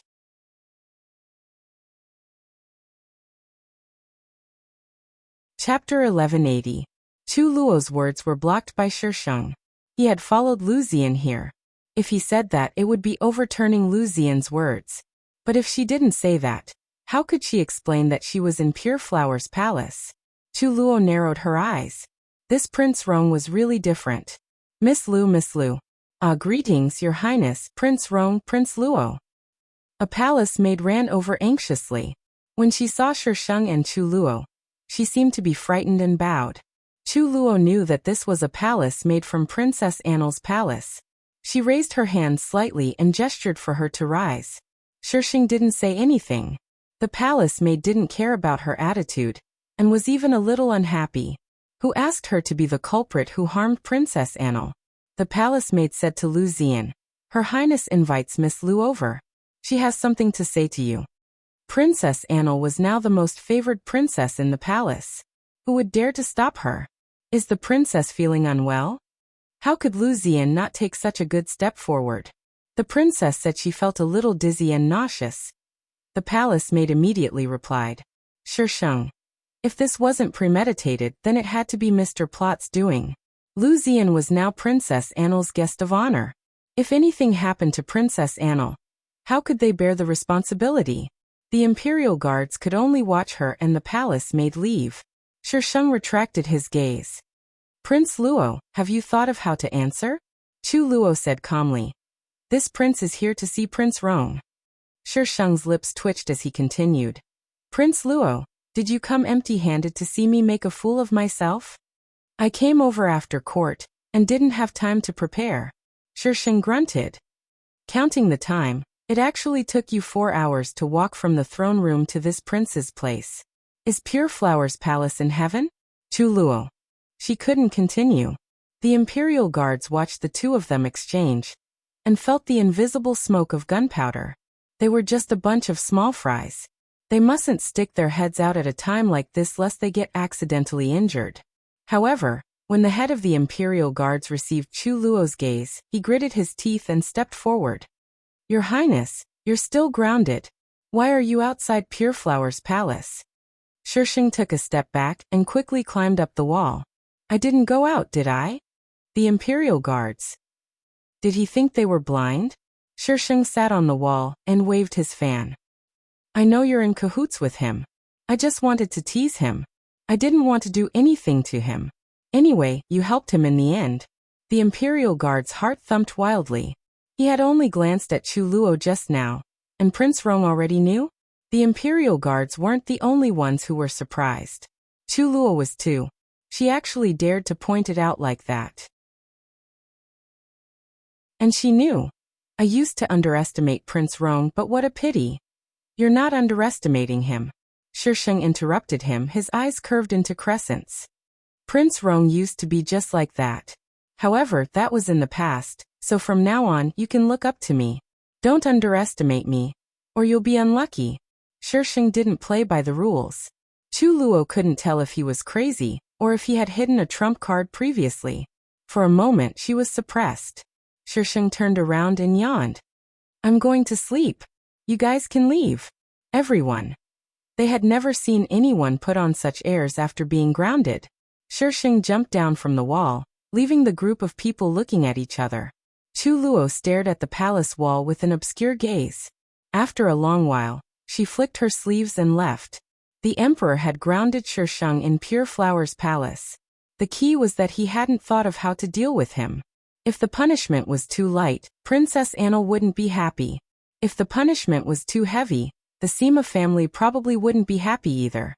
The Sima family was just a little chaotic now. There was no news of her being a girl, so they couldn't get hold of any evidence against her. They couldn't directly execute her entire family. The emperor was also very helpless. Therefore, the emperor allowed Sheng to fend for himself in Pure Flower's palace. There were no missions in this world, so other than eating, drinking, and sleeping, Sheng had nothing to do. She lived like this for about 2 months. During this period, the male and female leads didn't disturb her. She didn't know if they were planning a big move. On this day, Sheng was lying in the courtyard eating melon seeds when a sharp voice suddenly sounded from outside. Prince Rong, receive the imperial edict, Sheng. The emperor had left her to fend for herself for 2 months, but he actually came to pass on an imperial edict at this time. He was definitely up to something. After thinking for a while, Sheng got up and went out. Outside the hall, the head eunuch, who was wearing a special eunuch uniform, led a group of junior eunuchs. His posture was even higher than that of a prince. The head eunuch glanced at Sheng and said in a sharp voice, Prince Rong, receive the imperial edict. Ha! Receive my ass. Sheng walked up to him and looked into his eyes. Just as the head eunuch was feeling puzzled, he snatched the imperial edict from his hand. Prince Rong, you The head eunuch didn't expect Shisheng to be so rebellious. But when Shisheng glanced at him coldly, he suddenly couldn't say anything. Thinking about the contents of the imperial edict, the head eunuch calmed down. Shisheng unfolded the imperial edict. The gist of it was that she was to be the envoy of Bailiang to negotiate with Qiyao. There were only two countries in this world, Bailiang and Qiyao. Qiyao had vast land and abundant resources. It had a strong army and strong horses, and had been bullying Bailiang at the border all year round. However, Bailiang had been suffering from natural and man-made disasters in recent years. They simply didn't have the ability to fight Qiyao, so someone proposed to negotiate. If they wanted to negotiate, they should send someone to negotiate. What if Qiyao's emperor was an idiot and agreed? However, Bailiang had sent people several times, and if they weren't killed, they came back scared witless. Unfortunately, they didn't leave any traces, so Bailiang couldn't find any reason to condemn them. After the people they sent ended up like this, the courtiers gave up on the idea and endured Qiyao's harassment at the border from time to time. No one in Bailiang had mentioned this matter for almost half a year. This time, Shisheng suddenly received this task. The emperor wanted to kill with a borrowed knife. Even a vicious tiger wouldn't eat its cubs. This emperor was truly heartless. He was worthy of being the emperor for so many years. There was nothing wrong with this behavior. In the face of benefits, kinship and love were all nonsense. Power in one's hands was the most important thing. Shisheng threw the imperial edict back, his face cold. I'm not free. Not going. You want me to throw my life away? I won't do it. The head eunuch caught the imperial edict in a fluster. He heaved a sigh of relief when it didn't fall to the ground. Then, burning with rage, he shouted at Shisheng in a high-pitched voice, Your Highness Prince Rong, you are defying the imperial edict. Shisheng rolled his eyes. It's just defying the imperial edict, not rebelling. What are you so agitated about? As the head eunuch, is this all you have? The head eunuch was inexplicably questioned about his professionalism. He immediately flared up. Your Highness Prince Rong, defying the imperial edict is punishable by death. Aren't you all eager to chop off this prince's head? Isn't it good to give you a chance? Where could you find such a cooperative villain like this Bao Bao? You wouldn't find one even if you held a lantern. Why aren't you all worshipping this Bao Bao? The head eunuch was speechless. How am I supposed to respond to your words? Shisheng walked inside, his calm voice ringing out. Don't treat everyone as idiots like you. If I don't want to do something, even if everyone in this world dies, I still won't do it. This is a fake group. Feng Ci. When do I go online? Little fairy guess. Feng Ci wife. Shisheng. Drawing sword little fairy. That's enough. Don't think I'm afraid of you. Shisheng. Smiling. Don't you want the ticket? Little fairy. Riches and honor can't be corrupted.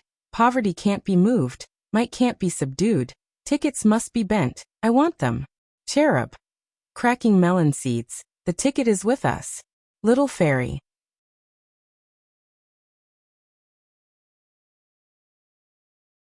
Chapter 1181. As soon as Shisheng stepped into Pure Flower's palace, the system's voice rang out. Hidden mission. 100-year alliance. Mission target. Qiyuan. Avoid war between Northern Liang and Qiyao and form a 100-year alliance. Shisheng. Let this prince take his time. Take a deep breath. Erguzi, did you plan this beforehand?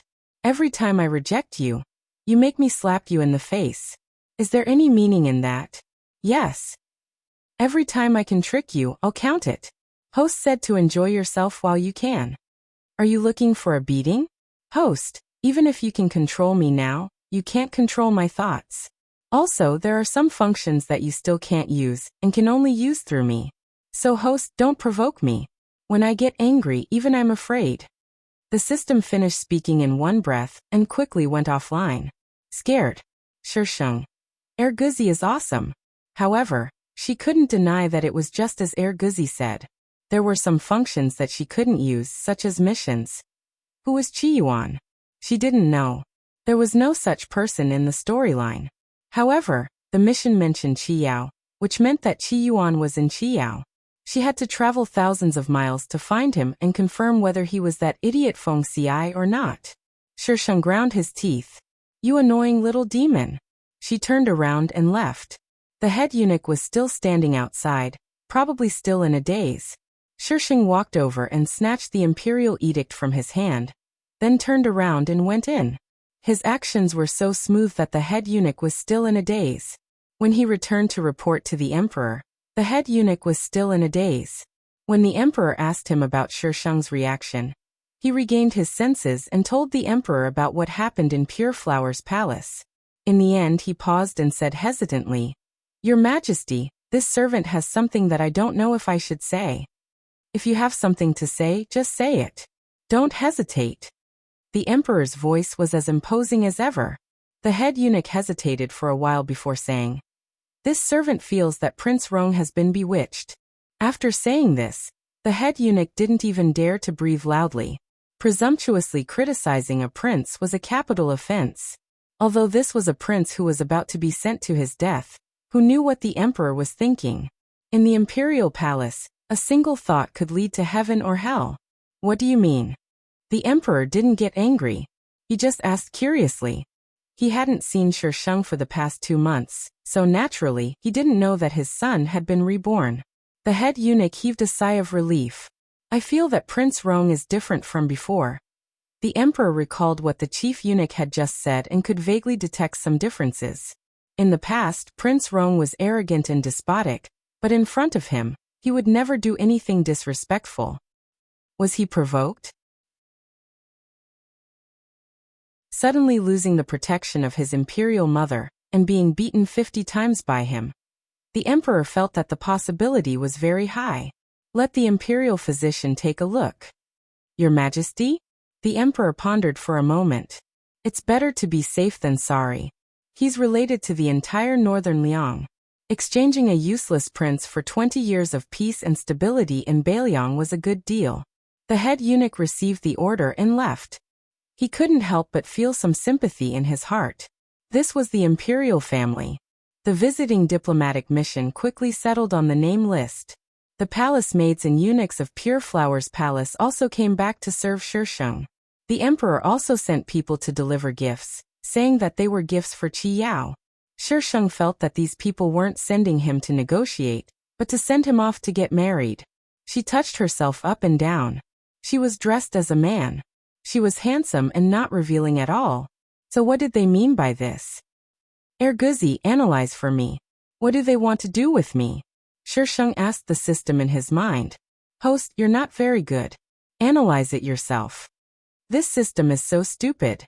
I don't know what they want." "Erguzi." Shisheng's tone became heavier.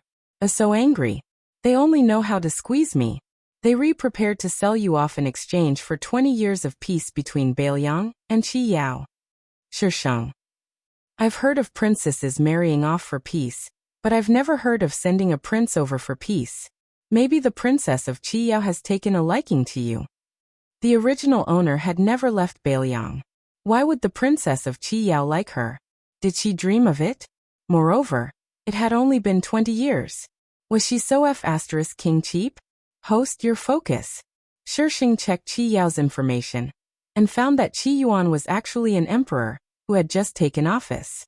He was also an irritable emperor who would behead anyone at the slightest disagreement. Shisheng. The ferocious Feng Xiai? Shisheng got married in such a strange atmosphere. When she set off, she realized that Chu Luo and Lu Zian were also there. Lu Zian was dressed as a man. Her face was covered and she stood behind Chu Luo as a guard. Lu Zian's outfit was actually quite concealing. Shisheng could recognize her at a glance. Firstly, it was her figure. Chu Luo didn't have such a thin guard by her side. Secondly, it was her gaze. Hence, one only needed to use their brains to know who this person was. Later, with the male and female leads accompanying her, this trip would definitely be over. She could watch the show, but definitely not travel together. Shisheng looked at Chu Luo expressionlessly and asked the head eunuch beside him, "Why are they here?" "Your Highness, the Luo King is in charge of the safety of this trip." The head eunuch didn't notice that Shisheng was referring to them. "What about her?" Sheng pointed at Lu Ziyan, who was dressed as a man. Lu Ziyan suddenly became nervous when she was suddenly called out. She lowered her head as much as possible, afraid that Sheng would recognize her. The head eunuch glanced at Lu Ziyan and didn't know this person. Chu Luo replied, "She's this prince's guard. Does Prince Rong have any objections?" Sheng supported his chin with his folding fan. His black hair fell to the side, and the arrogance between his brows was obvious. This prince didn't even bring any guards. Why would the Luo king bring any? Chu Luo was stunned for a moment. In the next second, she quickly replied, "This trip to Qi Yao is filled with danger. This prince is taking precautions." Sheng's arrogance was laced with sarcasm. Is the Luo king afraid of those idiots in Qi Yao? In that case, why are you going? Just stay at home and give birth. Chu Luo. How was this related to him being scared and having a baby? Was Prince Rong really crazy? Chu Luo didn't want to argue with Sheng. It was beneath her dignity. Eunuch Quan, it's about time. Let's go. Isn't this prince leading the team this time? Why can the Luo king give orders on behalf of this prince? The head eunuch explained. Your Highness Prince Rong, you're in charge of the negotiation team. Prince Luo is in charge of the safety and itinerary along the way. Sheng fell silent. She glanced at the team, walked to a horse led by a soldier, and got on. She had changed into a dark blue brocade robe embroidered with koi carps and a muslin robe on the outside. When she turned around, the muslin robe fluttered in the air and slowly fell, revealing its owner's exquisite features. She glanced sideways slightly and the corners of her lips curled up. At that moment, the red tiles and green walls around her seemed to dim. Her features were picturesque and graceful.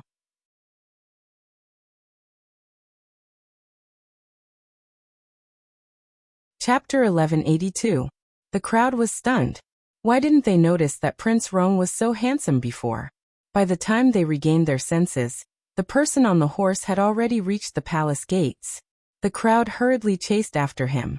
The young man galloped through the bustling streets. His graceful movements attracted the attention of many girls. Who is that? So handsome. Isn't he from the capital? I don't think I've seen him before. Hey, that's the envoy to Red Star. He seems to be from the palace? Could it be Prince Rong? The crowd chattered amongst themselves, allowing them to piece together the truth. I used to think that Prince Rong was too delicate, but if that person was really Prince Rong, then I must have been blind. Prince Rong doesn't seem to have a wife. While these people were discussing, Sheng had already left the city. She told the guards to tell the group behind that she was waiting for them in Red Star.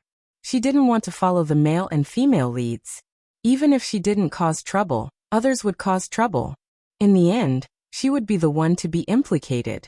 The rule of villains was to not get too close to the main character. As for whether the people behind her would come or not, she didn't care. She wasn't going to get married. She was going to look for someone.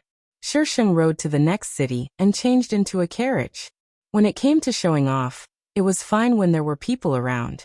When there were no people, she preferred a more comfortable environment. The carriage was naturally slower, but compared to the large group behind, she was still quite fast. Young master, it's going to rain heavily. There's an inn up ahead. Why don't we stop today? The coachman asked Sheng from outside. Sheng lifted the curtain to take a look. The weather was gloomy and the wind was blowing. It was bitterly cold. Winter was coming. Sheng listened to the coachman's suggestion and decided to stay at an inn. This inn was the only one in the vicinity. There were many people lodging there. Most of them were people of the Jianghu, dressed casually. There were also merchants and families who were on their way. Sheng, who was dressed luxuriously and looked exquisite, immediately attracted a lot of attention when he stood inside. The chatter in the hall instantly died down. Innkeeper, please take care of the horses. The coachman followed Sheng in and shouted at the busy innkeeper. All right, please come in. The waiter immediately put down the things in his hands and welcomed them in. Probably because he had seen all kinds of people coming and going, the waiter seemed to be calmer than the others. Sheng ignored the stares and calmly asked the clerk at the counter for 2 rooms. As long as they stayed in an inn, the Sheng would ask for 2 rooms. The coachman had refused before, but regardless of whether he wanted to stay or not, this young master insisted on 2 rooms, so the coachman could only silently accept. After Shisheng went upstairs, the hall became lively again. The inn was filled with people from all over the world. After eating, everyone went back to their rooms to sleep. Nothing happened. The next day when Shisheng woke up, he saw the coachman and some other people standing at the entrance of the inn. All of them looked miserable. Shisheng looked out of the door. The sound of the rain was like a 3D surround sound. The rain poured down like a waterfall. The strong wind brought the rainwater in, and it was cold. It was impossible to leave in such a heavy rain. Everyone stood at the entrance for a while. They guessed that the rain would not stop for a while. Some went back to their rooms, while some went back to eat. The coachman turned around and saw Shisheng standing on the stairs. He quickly trotted over and said, "Young master, the rain is too heavy. We have to wait until it stops." "Okay, let's eat." Shisheng nodded. Shisheng ordered breakfast. The coachman also had breakfast, but he did not sit at the same table as Shisheng. In Shisheng's words, not everyone was qualified to sit at the same table as her. The rain fell from morning to evening. It showed no signs of stopping. Shisheng looked at the heavy rain outside from her room. This rain is so weird. Just as this thought appeared in Shisheng's mind, a black dot in the rain started moving towards them. It was getting closer and closer. "Shisheng, I just want to avoid them and travel quietly. Why is it so difficult?" "Mr. Plotline, aren't you forcing her to her death? Would it kill her to let her act cool in peace? How infuriating. You are cannon fodder to begin with. What's wrong with cannon fodder? Do cannon fodder have no human rights? Does cannon fodder deserve to be a stepping stone for the male and female protagonists? Did the host take the wrong medicine? I didn't take my medicine today." Shisheng closed the window, but the sound of the rain could still be heard. Their team had encountered bandits. They had been chased all the way here, and many of them had been injured. With so many people, the inn, which originally had some empty seats, was immediately filled. Moreover, there weren't enough rooms. The hall was filled with people. "Don't tell me the bandits you're talking about are the bandits roaming around nearby?" A scholarly man asked worriedly in the crowd. "What's wrong? Is there a problem?" The person beside Chu Luo immediately asked. The scholar's expression was ugly. "I heard that those bandits used to be soldiers. Later on, for some reason, they went up the mountain and became bandits. All of them have martial arts skills. Those who are targeted by them won't have a good ending. You said they were chasing you. They wouldn't have chased you all the way here, right?" Other than the scholar, there were also some people who had heard the rumors about those bandits and added on. These bandits could be said to be deranged. Not only did they rob money, but they also didn't take lives. They wouldn't let off the old, weak, women and children. This setting was simply a newspaper. How was this robbery? How could one not encounter robbery in the pugilistic world? The people in the pugilistic world were calmer, but some ordinary passers-by seemed a little nervous. "If the bandits really come, what should we do?"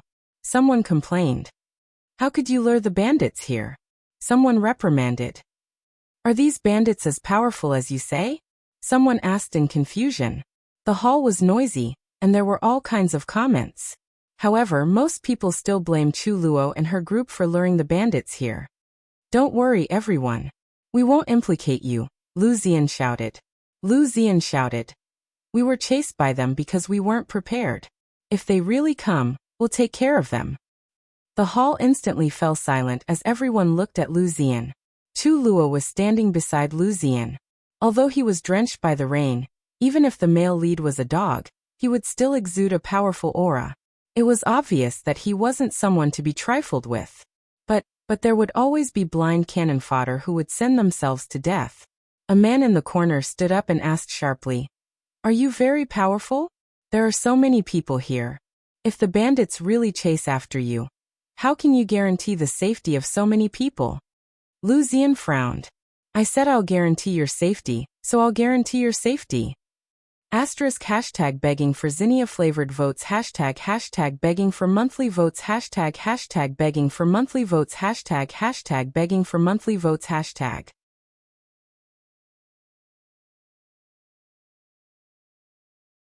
Chapter 1183. Because of Lu Xian's guarantee, the people below didn't make a fuss. Someone realized that they had brought many boxes with them. There were so many things. No matter what was inside, it was a lure to the bandits. They would definitely chase after them. On a rainy day, the sky darkened early. The inn was like a bright lamp, illuminating the night and guiding the way for people in the distance. Clip-clop, clip-clop, clip-clop. Giddy up. The sound of horse hooves shattered the night. The people in the inn instantly became nervous.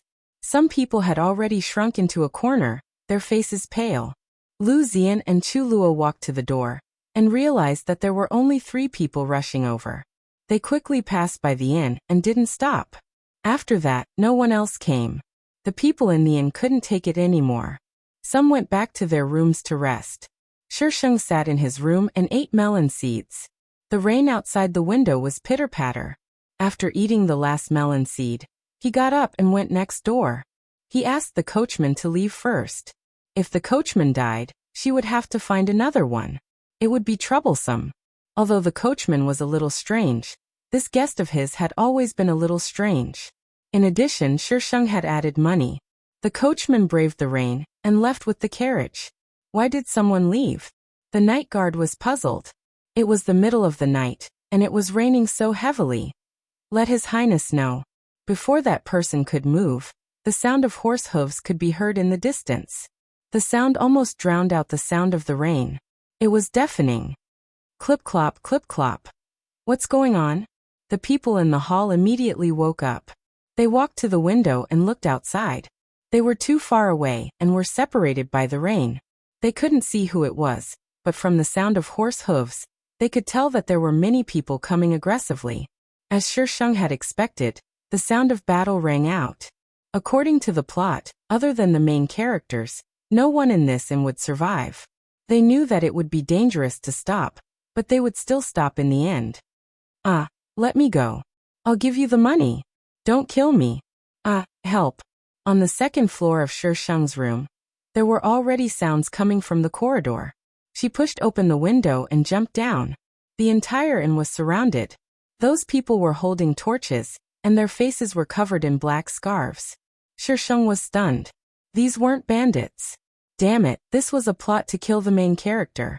When the protagonist goes out, he will always be hunted down. Also, how did you keep the torch burning in such a heavy downpour? Did you put on a protective cover? Shisheng suddenly jumped down from the window. The people waiting outside immediately rushed forward to kill her. However, before he could get close, he was pushed away by Shisheng's sword. Shisheng rubbed his arms. You scared me to death. Attacking without a word? Have you thought about the feelings of this cannon fodder? This Bao supports you killing the male and female leads. They were all in the same camp, so why should they be in such a hurry to kill each other? Originally, they thought that it would be easy to kill the person, but in the end, the other party casually waved his sword and the person who went up died. Immediately, another 2 black-clothed men stepped forward. Buttface, look, they were the ones who offered themselves to me. It's not that I'm heartless. Host, please don't speak in an excited tone. I might believe it. Even if they delivered themselves to your doorstep, you would still want to kill them. Jianghu, a Jianghu that doesn't kill people. Is it still called Jianghu? It was called a nursing home. Shisheng beamed with joy and swung his iron sword. The falling rainwater suddenly froze, and then shot toward the black-clothed men who were rushing over. The 2 black-clothed men sensed the murderous aura in the air. Just as their brains reacted, a strong force hit their chests. Something cold entered their bodies through their clothes and seemed to have pierced thousands of holes in their bodies. Bang! The 2 black-clothed men's bodies fell into the encirclement. Under the light of the torch, their faces were frozen in pain. Dead. There was no blood. How did they die? Everyone looked up at the young man standing not far away. The rain around him seemed to have avoided him. Not even a drop of rain touched him. His cheeks were at the intersection of darkness and light. Half of his face was hidden in the rain, and the other half was exposed. The darkness behind him was like a monster with a bloody mouth. It was indescribably eerie. Kill him, someone shouted. Half of the people outside the inn rushed toward Shisheng. Shisheng. Don't be so impulsive. You'll lose your life. This group of black-clothed men had good martial arts. The original Chu Luo only knew a little martial arts. She could fight with those in the imperial city, but it was a little difficult to fight with these people who lived on the edge of a knife. Therefore, Shisheng used his iron sword to knock them down first. Don't let them escape. A loud roar came from behind. A few figures dashed out of the inn, but when they saw so many people outside, they were forced to stop. The people chasing after them stopped at the door and eyed them covetously. Your Highness Prince Rong. The person beside Chu Luo recognized Shisheng and called out in surprise. This call immediately turned everyone's attention to Shisheng. Shisheng pushed away the last black-clothed man in front of him with an exaggerated expression of surprise. Queen Luo, are you being chased? Chu Luo could clearly feel that he was gloating and mocking her. Prince Rong, don't be sarcastic. We're all in the same situation. He was also surrounded. What was there to gloat about?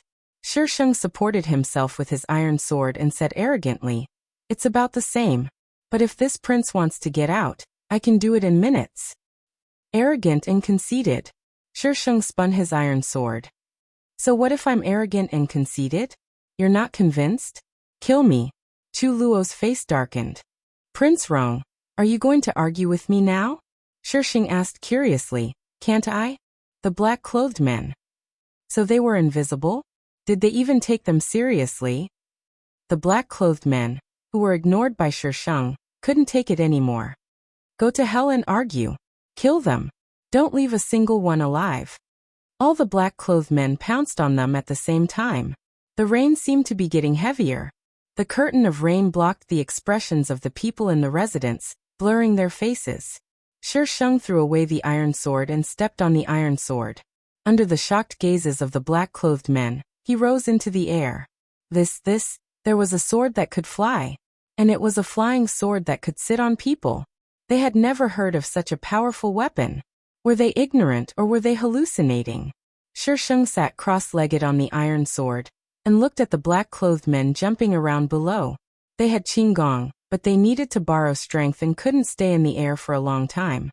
Shisheng rose into the air. This was F*King awkward.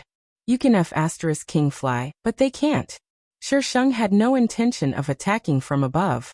They could only give up on him and focus on attacking Chu Luo and Lu Ziyan. Seeing the male and female leads being attacked, of course they had to eat melon seeds. Someone said that Mo Yuan was from 3 lives, 3 generations. I didn't know before I read 3 lives, 3 generations. His name had been changed to Qi Yuan, so don't ask me why his name changed. P.S. Yesterday, when I saw a group of people talking about Mo Yuan's name in the book review section, I was dumbfounded. I had no idea what they were talking about. P.S. It's normal to have the same name.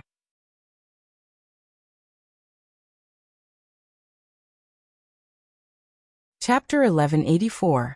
Chu Luo, Lu Ziyan, and the others were forced into the middle. The men in black surrounded them. Only then did Shisheng realize that Chu Luo was injured. Usually, when the invincible male lead and the female lead were together, they would definitely be successfully plotted against. Then, the female lead would save them and create a beautiful and moving love story. Who sent you? Even though Chu Luo was injured, the domineering aura of the male lead didn't diminish at all. The surrounding rain seemed to be a foil to him. A man in black walked out of the men in black. His voice was hoarse, and he deliberately changed his voice.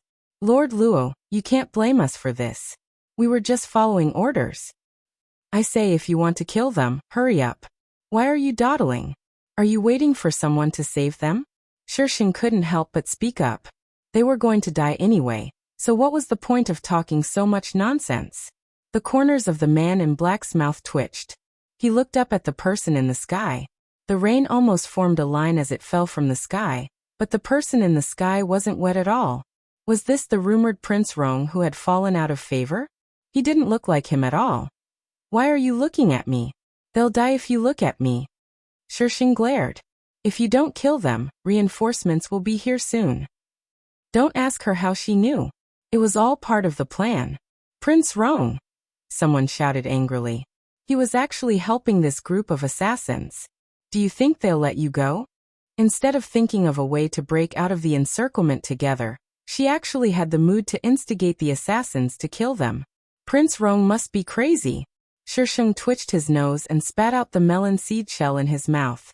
He smacked it twice and suddenly said with a serious expression, "Don't worry, I will avenge you. You can go in peace. The party and the people will remember you. You are the heroes of the world. Go in peace." Chenib Yusheng was online. Lu Zian looked up abruptly, her face full of shock and disbelief. The rain was too loud. She wasn't sure if she had heard wrongly. But, if she hadn't heard wrongly, had she transmigrated here like her? Everyone. They didn't understand what she was saying, but it definitely wasn't anything good. The leader in black silently gauged the distance between himself and Shisheng. The possibility of him killing her was relatively low. He would kill the people over there first before thinking of a solution. He turned around and looked at Chu Luo. "I've offended Lord Luo." The men in black pounced on Chu Luo and the others again. Those people couldn't be bothered to condemn the Shisheng, and fought back with all their might. The black-clothed men had the advantage in numbers, so they could use the human wave tactic to exhaust them to death. "Prince Rong, are you really going to leave me to die?" Someone had been forced into a corner, and actually shouted at Shisheng. Shisheng's hand, which was cracking melon seeds, paused. He let the iron sword descend a little. The men in black who were watching her immediately became nervous, and pointed their weapons at her. Shisheng ignored them and said to the person who shouted, "Would you like to order the double rib knife set meal?" That person didn't answer. His intuition told him that this wasn't anything good. Both sides fell into a stalemate once again.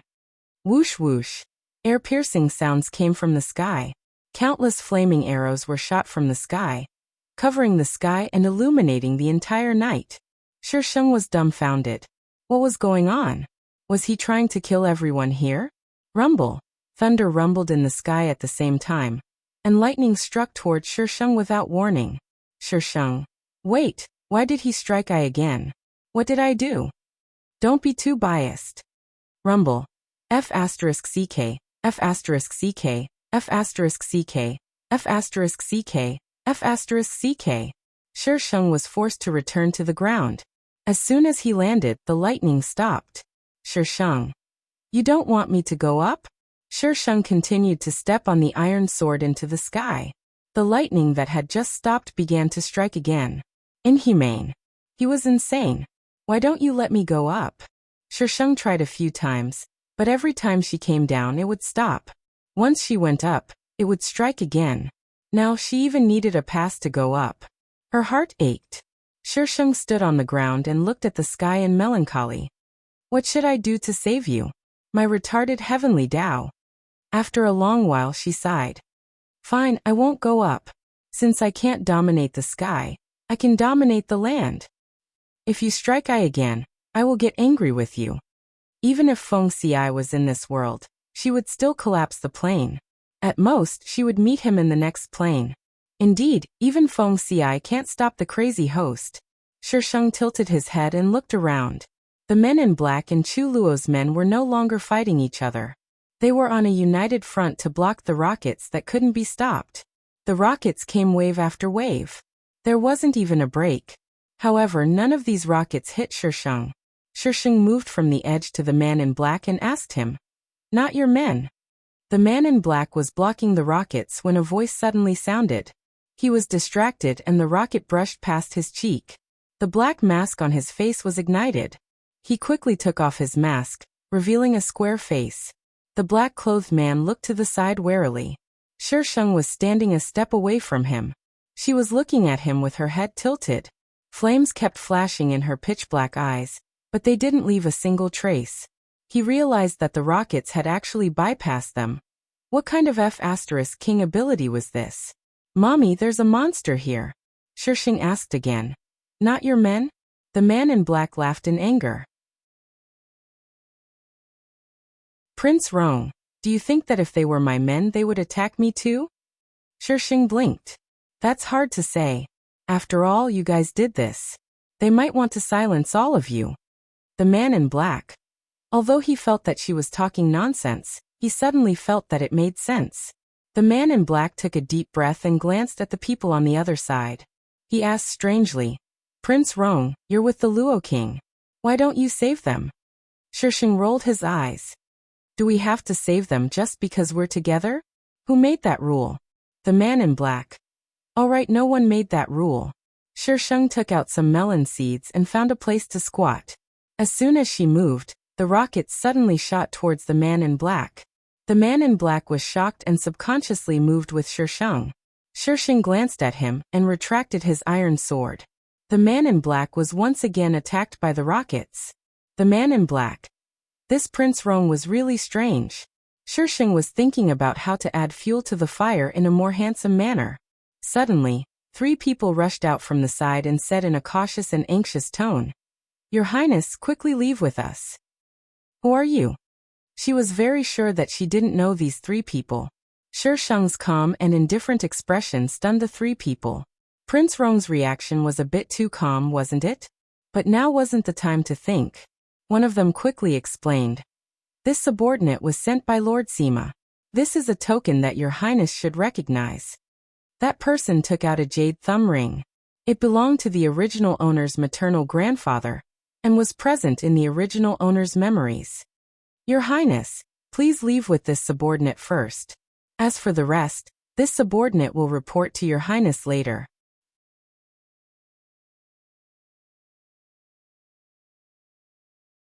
Chapter 1185.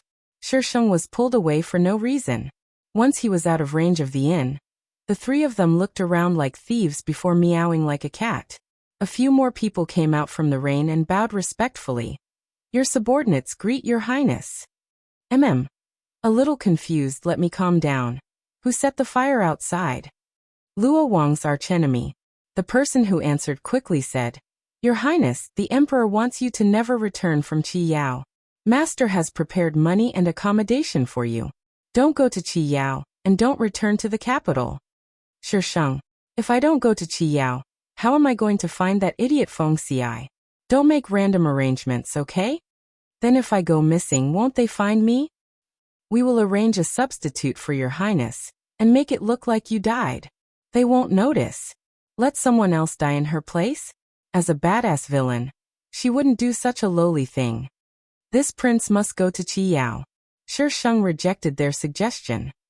"Your Highness?" Everyone didn't understand. Going to Qiyao was a dead end. Qiyao had no intention of negotiating with them. If they caused any trouble, it would give them an excuse to start a war. "Go back and tell Si, grandfather, that this prince will be fine." Shisheng nodded slightly. "You can go back." "Your Highness." A group of people suddenly knelt down. "Our duty is to send Your Highness away safely. If Your Highness insists on going to Qiyao, we can only apologize with our lives." They even threatened him with their lives. "Then you can all die." Shisheng walked away. The group of people looked at each other. How did His Highness' personality change so much? But the mission had to be completed. He gave the others a look and prepared to take Shisheng away by force. They stood up at the same time and surrounded Shisheng. "Your Highness, please forgive us." They had no choice but to act against Shisheng. But when they did, they realized that they were too naive. The group of people were stacked into a small mountain. She wanted to cry but had no tears. When did His Highness become so powerful? Shisheng stood in front of the pile of people and said coldly, "You can either go back or follow behind me. Don't try to knock me out, drug me, or kidnap me, or any of these trashy methods." Everyone. With that inexplicable martial strength of yours, how would they dare to have any ideas? The group of people discussed for a while with strange postures, and finally came to a conclusion. "We will follow His Highness." This matter had to be reported to the Lord. They did not have the authority to make any decisions. Before the order was given, they had to follow His Highness and ensure his safety. Shisheng pursed his lips. "Remember, I said behind me, not beside me. Don't let me see you." Yes. They were secret guards anyway, so there was nothing wrong with hiding in the dark. After dealing with these troublemakers, Shisheng returned to the inn. The fighting had stopped. The hole-in was burning, and the arsonist who had been hiding in the dark had disappeared. The men in black also retreated, leaving behind only a ground full of corpses. Who's there? Before Shisheng walked out of the darkness, someone shouted. At the same time, there was the sound of a sword being unsheathed. The long sword pierced through the curtain of rain and shot into the darkness. Clang! The sharp weapons collided with each other, producing an ear-piercing sound. The long sword shot out from the darkness and stabbed into the ground in front of the person who had drawn the sword. It was an inch away from his feet. He abruptly took a step back, and the sword in front of him broke into pieces.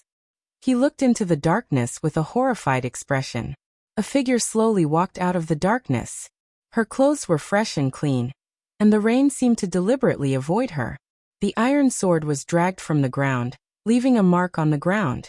Shisheng sized up the person in front of him, and his gaze fell on the man behind him. He was dressed in a simple white robe, and there was an emerald jade flute at his waist. His skin was fair, and his facial features were exquisite, like a sculpture. He had a unique clarity, as if he had come from the noisy mortal world to a temple filled with Sanskrit chanting. One look at him, and one would have the desire to put down the butcher's knife and convert to Buddhism. What the F***ck? Who is he? The second male lead, Ching Chen. Shisheng. The male lead of the female lead. No wonder he has such a strong aura.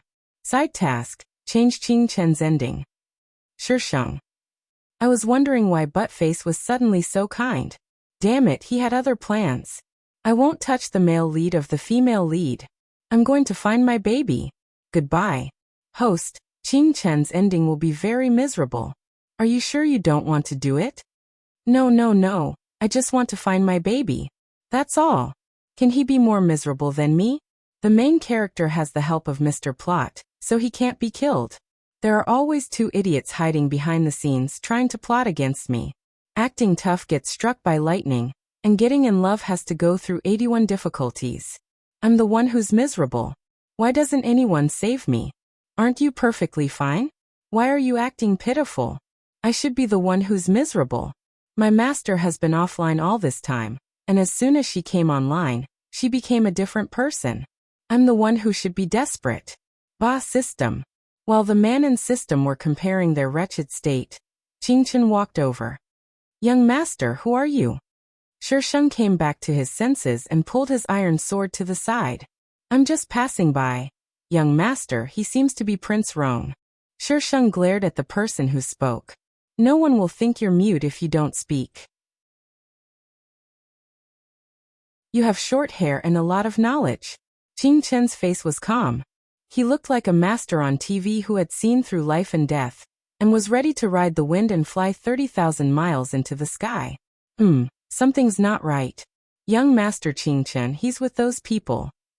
Lu Ziyan was still wearing her guard uniform, but her hair was down, and the mask covering her face was gone, revealing her beautiful face. She looked a bit disheveled. Shisheng was not convinced. Miss Lu, when did I team up with those people? Don't think that you can talk nonsense just because you're the female lead and you're pretty. Do those idiots deserve to be in the same group as this Bao Bao? I don't want those idiotic teammates even if you beat them to death. I saw it with my own eyes. Lu Ziyan's expression was solemn. At that time you were talking to those men in black. If you weren't with them, why didn't they attack you? And where did you go after that? Prince Roan, if you can explain all this, then I believe that you're not with them. Shisheng raised his eyebrows. Why should I explain it to you? Whether you believe me or not is none of my business. Lu Ziyan's expression turned even colder, but there was a trace of imperceptible inquiry in her eyes. If you can't explain it, then of course you won't explain it to me. Shisheng's mouth twitched. Miss Lu, why don't you tell me what evidence you have to prove that I'm with them? I saw it with my own eyes. Oh, then you must have seen me kill their men. When they rushed out, she was killing the men in black. Then Miss Lu, tell me, why would I kill my own men? Am I crazy? No, I'm begging for votes on Friday.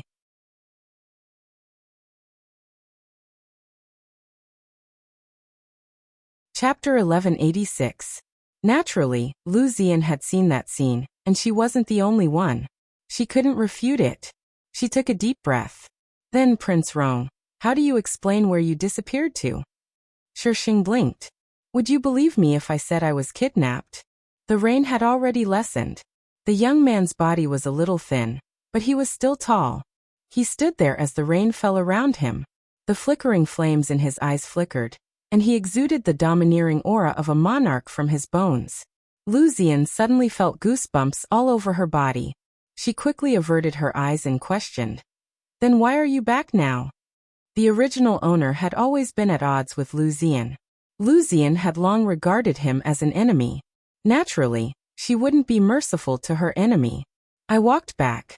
Can I fly? Shisheng rolled his eyes. It was true that she could fly, but there was a ban on flying above. She was in despair. Where could she get a flight permit? That little bitch, Mr. Plotline, wanted to trap her here and let the female lead slap her in the face. How sinister. You want me to die, but I won't. I'll kill your favorite protagonist and piss you off. Where's Ai's sword? Shisheng slashed at Lu Ziyan without warning. Lu Ziyan was caught off guard. She stumbled and fell to the ground, splashing the mud on the ground and covering Qing Chun, who was next door. His white robe turned into a muddy robe. However, the second male lead's temper was always so good that it made people's hair stand on end. He reached out and helped Lu Ziyan up. Prince Rong, why did you have to hit her? Can't I fly into a rage out of humiliation? Shisheng roared. She had never seen anyone fly into a rage out of humiliation. Then did Prince Rong really collude with someone? Shisheng turned on his angry mode. So what if he did? So what if he didn't? What does it have to do with you? Did he eat your rice or use your money? Qing Chen's voice was indifferent. When I see injustice on the road, I should draw my sword and help. Shisheng waved his hand. Fine, draw your sword. I'll fulfill your wish. The host seems to want to make the second male lead's ending even more miserable. Master, come back quickly. The host is messing up the plot again. Young Master Jingchen, this is between Prince Rong and I. I won't implicate you.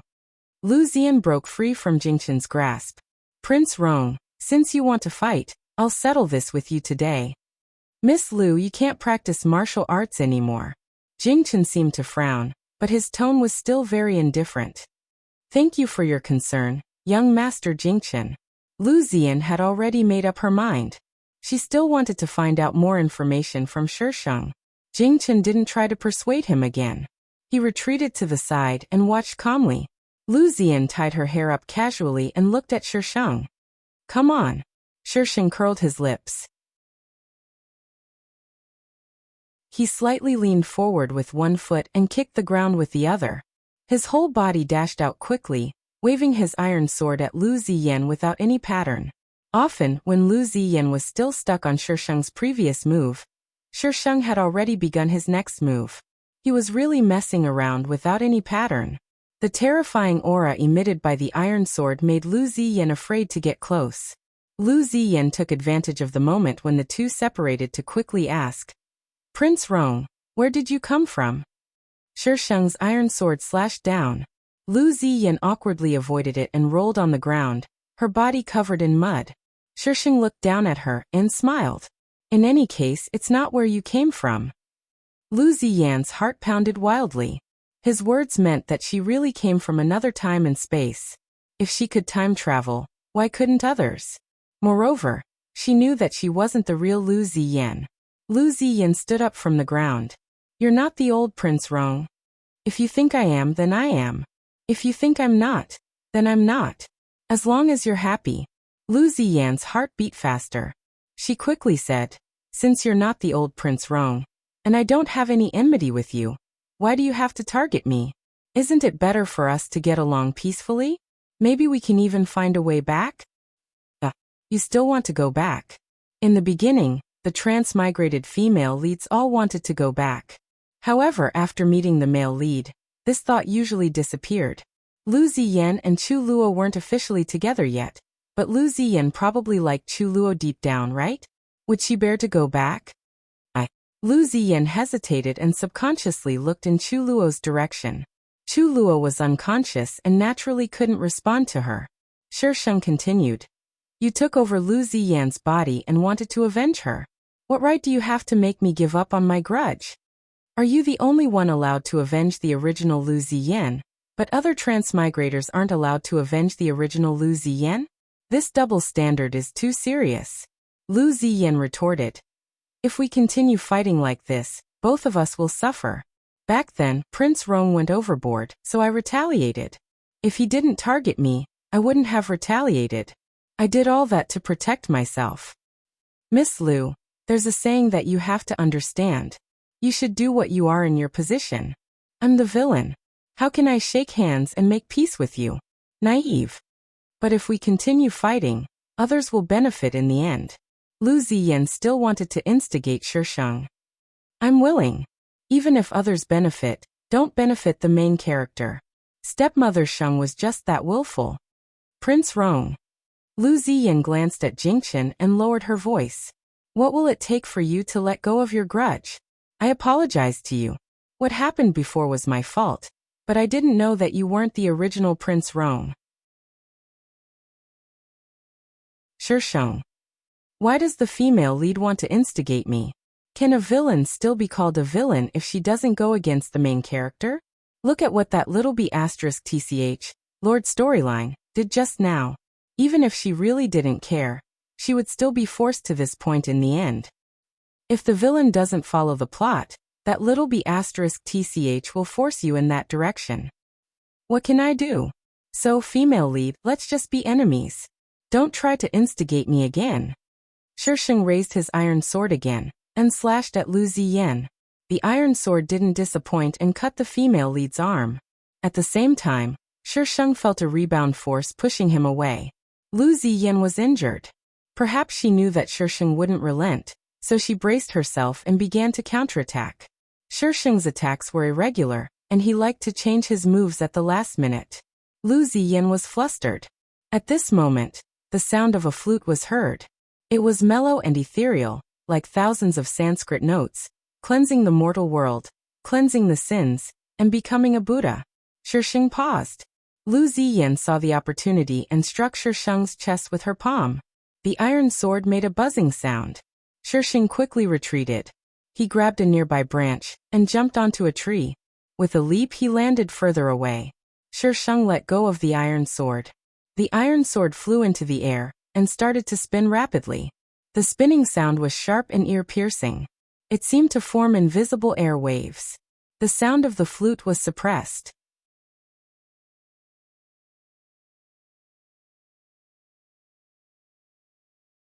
Chapter 1187. Pfft. Young Master. Qingchen put down the jade flute and looked at Shisheng. Shisheng took back the iron sword and raised his eyebrows slightly. It was supposed to be a handsome pose, but who knew that she would say, "Don't be a busybody. No one will cry for you if you lose your life." Qingchen didn't expect someone to be able to break his sound attack. And in such a simple and crude way. Sound attacks were a competition of whose internal energy was stronger. However, she didn't make a move at all. She relied entirely on the sound of the sword. Shisheng looked at Lu Ziyan and was about to continue attacking the female lead when a sound suddenly sounded in front of him. Rumble. Why the F***CK was there thunder again? Was there an end to this? Wasn't I on the ground? I hadn't done anything to the female lead yet. Weren't you attacking a little too early? No, this wasn't the sound of thunder. Shisheng looked up at the source of the sound. The mountain behind the inn had actually started to collapse.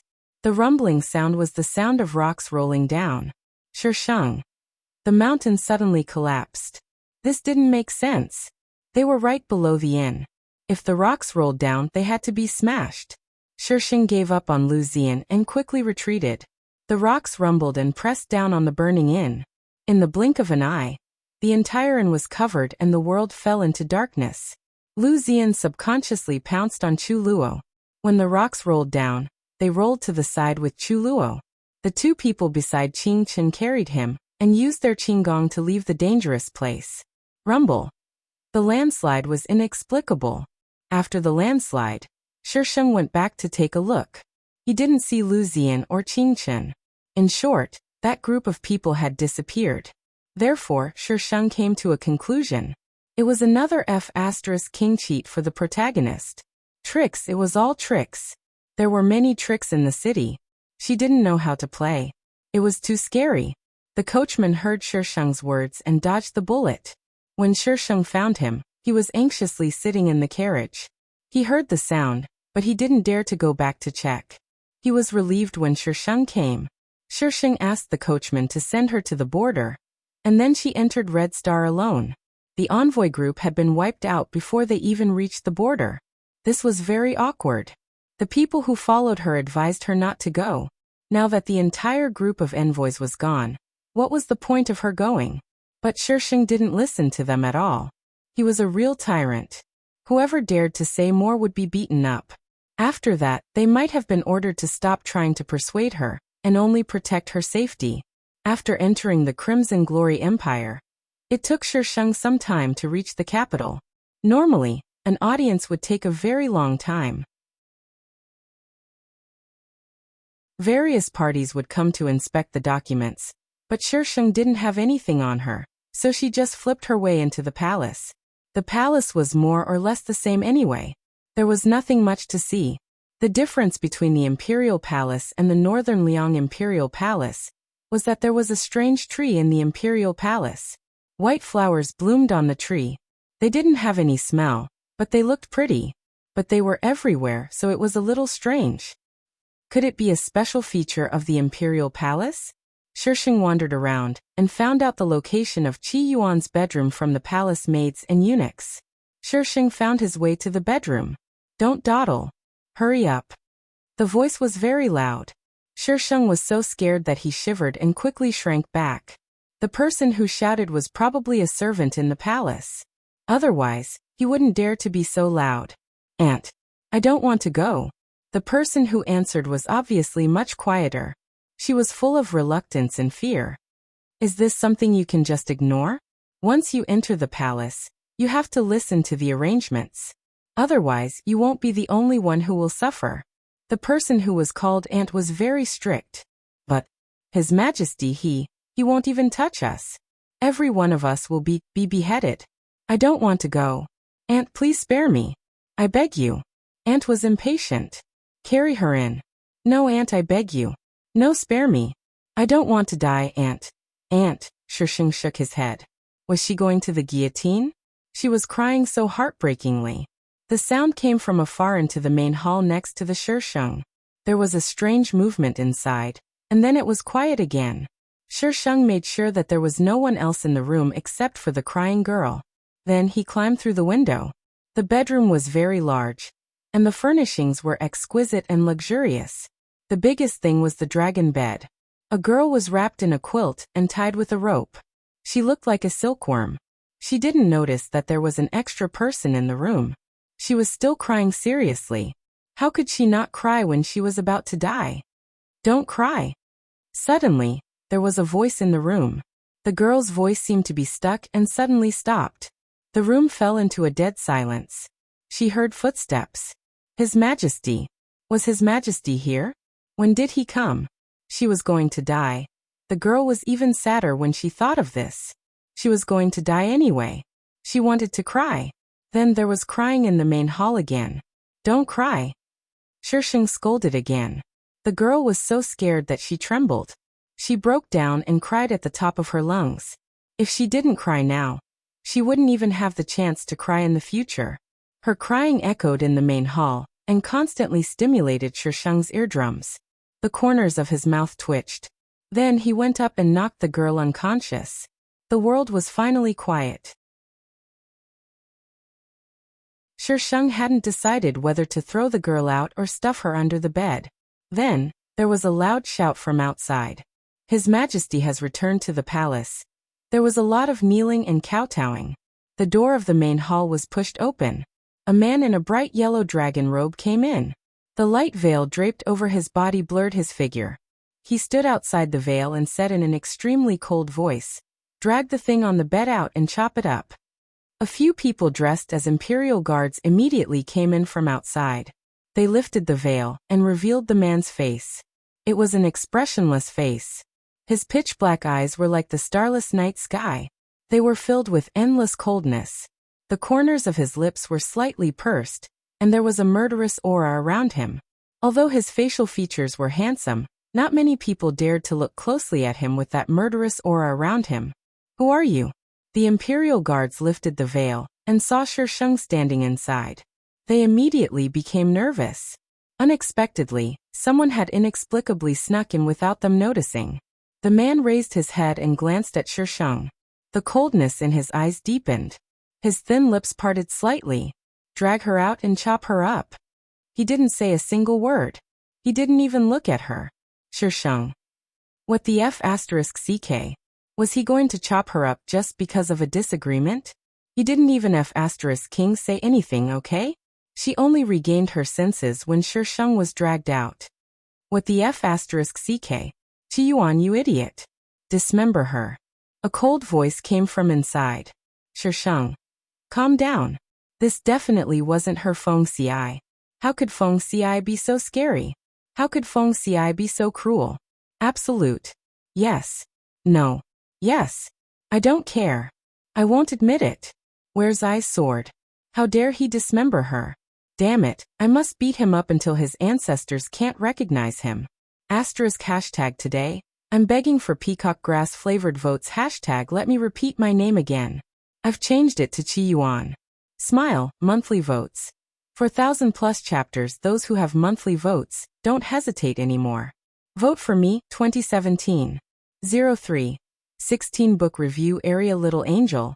What is the rest of my life?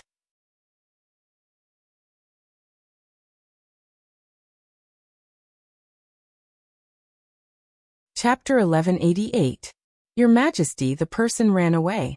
Qi Yuan's hand paused, and he looked up at the Imperial Guard who came in to report. The Imperial Guard didn't even dare to breathe. He lowered his head and his mind went blank. He was afraid that the next sentence would be to drag him out and behead him. Speak. Qi Yuan's voice was neither loud nor soft, but it was unusually cold, like gold and jade colliding with ice. The Imperial Guard fearfully recounted what happened just now. He didn't dare to hide anything, nor did he dare to add any details. They were prepared to follow Qi Yuan's instructions and behead the person. Who knew that the person would run away before they even reached the place? They had so many people, but they hadn't even been able to touch the corner of his clothes. Instead, they had been toyed with and beaten up. After hearing this, the pen in Qi Yuan's hand broke with a crack, and an invisible cold air seemed to sweep through the hall. Search. If you can't find the person, kill him together. The Imperial Guard wanted to cry, but no tears came out. Where could they find the person? That person was so powerful. If he could enter the palace without leaving a trace, why couldn't he leave without leaving a trace? It seemed that they were doomed today. Although this was what they thought, the Imperial Guard still agreed and hurriedly retreated. Perhaps they could still save the person. What if they found the person? Qi Yuan threw away the pen and looked at the ruined memorials. He threw them to the ground in annoyance. The things on the table fell to the ground, making a loud noise. The people outside heard it, but they all looked down and pretended not to hear. If they went in now, they would only be courting death. Prime Minister Su. The eunuchs at the door bowed when they saw someone coming. They lowered their voices, afraid that the person inside would hear them. The person nodded slightly. What's wrong? Is His Majesty angry again? Of course. The eunuch guarding the door nodded and lowered his voice. Prime Minister Su. Why don't you come back later? If you go in now, His Majesty will vent his anger on you. Prime Minister Su looked at the memorials in his hand and thought for a moment. This is a serious matter. I'd better go in now. Open the door. The eunuchs didn't dare to refute and ran to open the door. Prime Minister Su entered the hall and saw a mess. Greetings, Your Majesty. Prime Minister Su only took a glance before retracting his gaze and saluting. The man who was standing in the middle of the mess turned around abruptly. His eyes were cold, and the murderous aura on his body seemed to have materialized. The air seemed to have condensed into sharp blades, floating around him. With just a thought, the man over there would be pierced into his body. Qi Yuan's red lips slightly parted, each word carrying a biting cold killing intent. What is it? Prime Minister Su bowed even more. Your Majesty, our men discovered the whereabouts of King Luo of Northern Liang at the border. Qi Yuan didn't reply for a long time. The hall was deathly silent. After a long while he asked ambiguously, Chu Luo? Prime Minister Su repeated. Yes, Queen Luo of Northern Liang, Chu Luo. Do it. Qi Yuan didn't hesitate this time. Get out. Prime Minister Su almost choked on his saliva. Your Majesty, this is not appropriate. He was a prince of Bailiang. How could he be beheaded just like that? Do you think they are the flowers and plants in your imperial garden? Qi Yuan's eyes narrowed, and his dark pupils seemed to be filled with frost. He enunciated his words clearly. I said do it. Don't you understand? Prime Minister Su. Prime Minister Su retreated from the hall. The eunuch outside asked with concern. Prime Minister Su, His Majesty didn't punish you, did he? Prime Minister Su shook his head. This is much more serious than punishment. Ha! The eunuch was confused. Prime Minister Su didn't explain and only asked, what happened today? Why is His Majesty in such a bad mood? The eunuch stretched out his hand and gestured 3. First, during the imperial court today, a minister and His Majesty had a conflict in the imperial court. Second, the Empress Dowager stuffed people into His Majesty's side again. Third, someone barged in here and ran away in the end. Prime Minister Su felt that this information was a little too much, and it took him a while to digest it. The second matter didn't need to be mentioned. It happened from time to time.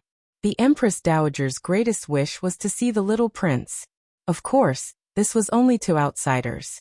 As for what the Empress Dowager was thinking, he couldn't say. But no matter what the motive was, that person didn't have any women at all. The Empress Dowager wanted him to marry an empress, but he turned around and married the woman the Empress Dowager liked to someone else. He guessed that if those women weren't useful to the family, he would have directly dragged them out and beheaded them. First, he didn't go to the imperial court today, so he didn't know. He guessed that the minister had already reported to the King of Hell. The third matter. Someone actually dared to barge into the palace and ran away in the end. No wonder the palace was under martial law today. Prime Minister Su's eyes flashed. He asked the eunuch for a few details and left leisurely. Shisheng squatted on the roof of the imperial kitchen in the palace.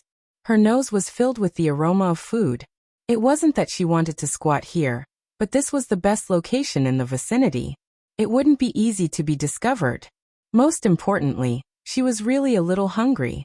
She would only have the energy to teach that idiot a lesson after she was full. Go down and get some food up here. Shisheng patted the iron sword and ordered it to do something. Buzz. It's my turn to do something sneaky. Master, don't go overboard. Shisheng stared at it. What do you mean sneaky? Did I ask you to sneak or touch a dog? Iron sword. Master, please don't take my words to heart. Are you going or not? Shisheng squinted at it. Iron sword vibrated with a buzzing sound and scurried down from the side. Anyway, it had chopped down houses, dug up soil and smashed eggs. It didn't care. It really didn't care. Iron sword came back quickly. It didn't dare to take too much. After all, it wasn't good behavior. However, it was distressed that its master was hungry. So it only took 2 steamed buns for Shisheng. Shisheng. Don't ask her why there were steamed buns in this era. Anyway, there were. Shisheng silently nibbled on the steamed bun. Why was her view of swordsmanship so weird? Do you know that you can't survive in the apocalypse? Iron sword. Master, you're the one with weird views, okay? After finishing the steamed bun, Shisheng squatted on the roof for a while. She waited until it was dark before sneaking back to Qi Yuan's palace. Probably because of the trouble she caused during the day, the palace was much more heavily guarded than before. Basically, there was an imperial guard every 3 steps, and there were more people patrolling back and forth. Shisheng squatted in the grass and observed for a while before figuring out the pattern of their patrolling. There were still people going in and out of the palace. Shisheng waited until it was late at night, and the door to the palace was closed before she sneaked in. She used the invisibility charm to cheat her way in. So why are you observing their patrolling pattern? It has nothing to do with how you got in, okay? Shisheng answered in her heart. Because I'm bored. This is a very strong reason. The system has no words to refute it. Asterisk, this is a fake group. Little fairy. Let me tell you, the monthly votes are 4,000 plus updates. Are you sure you don't want to vote? It's the weekend cherub who has votes. Don't hesitate, favor me, and you'll be able to update cherub.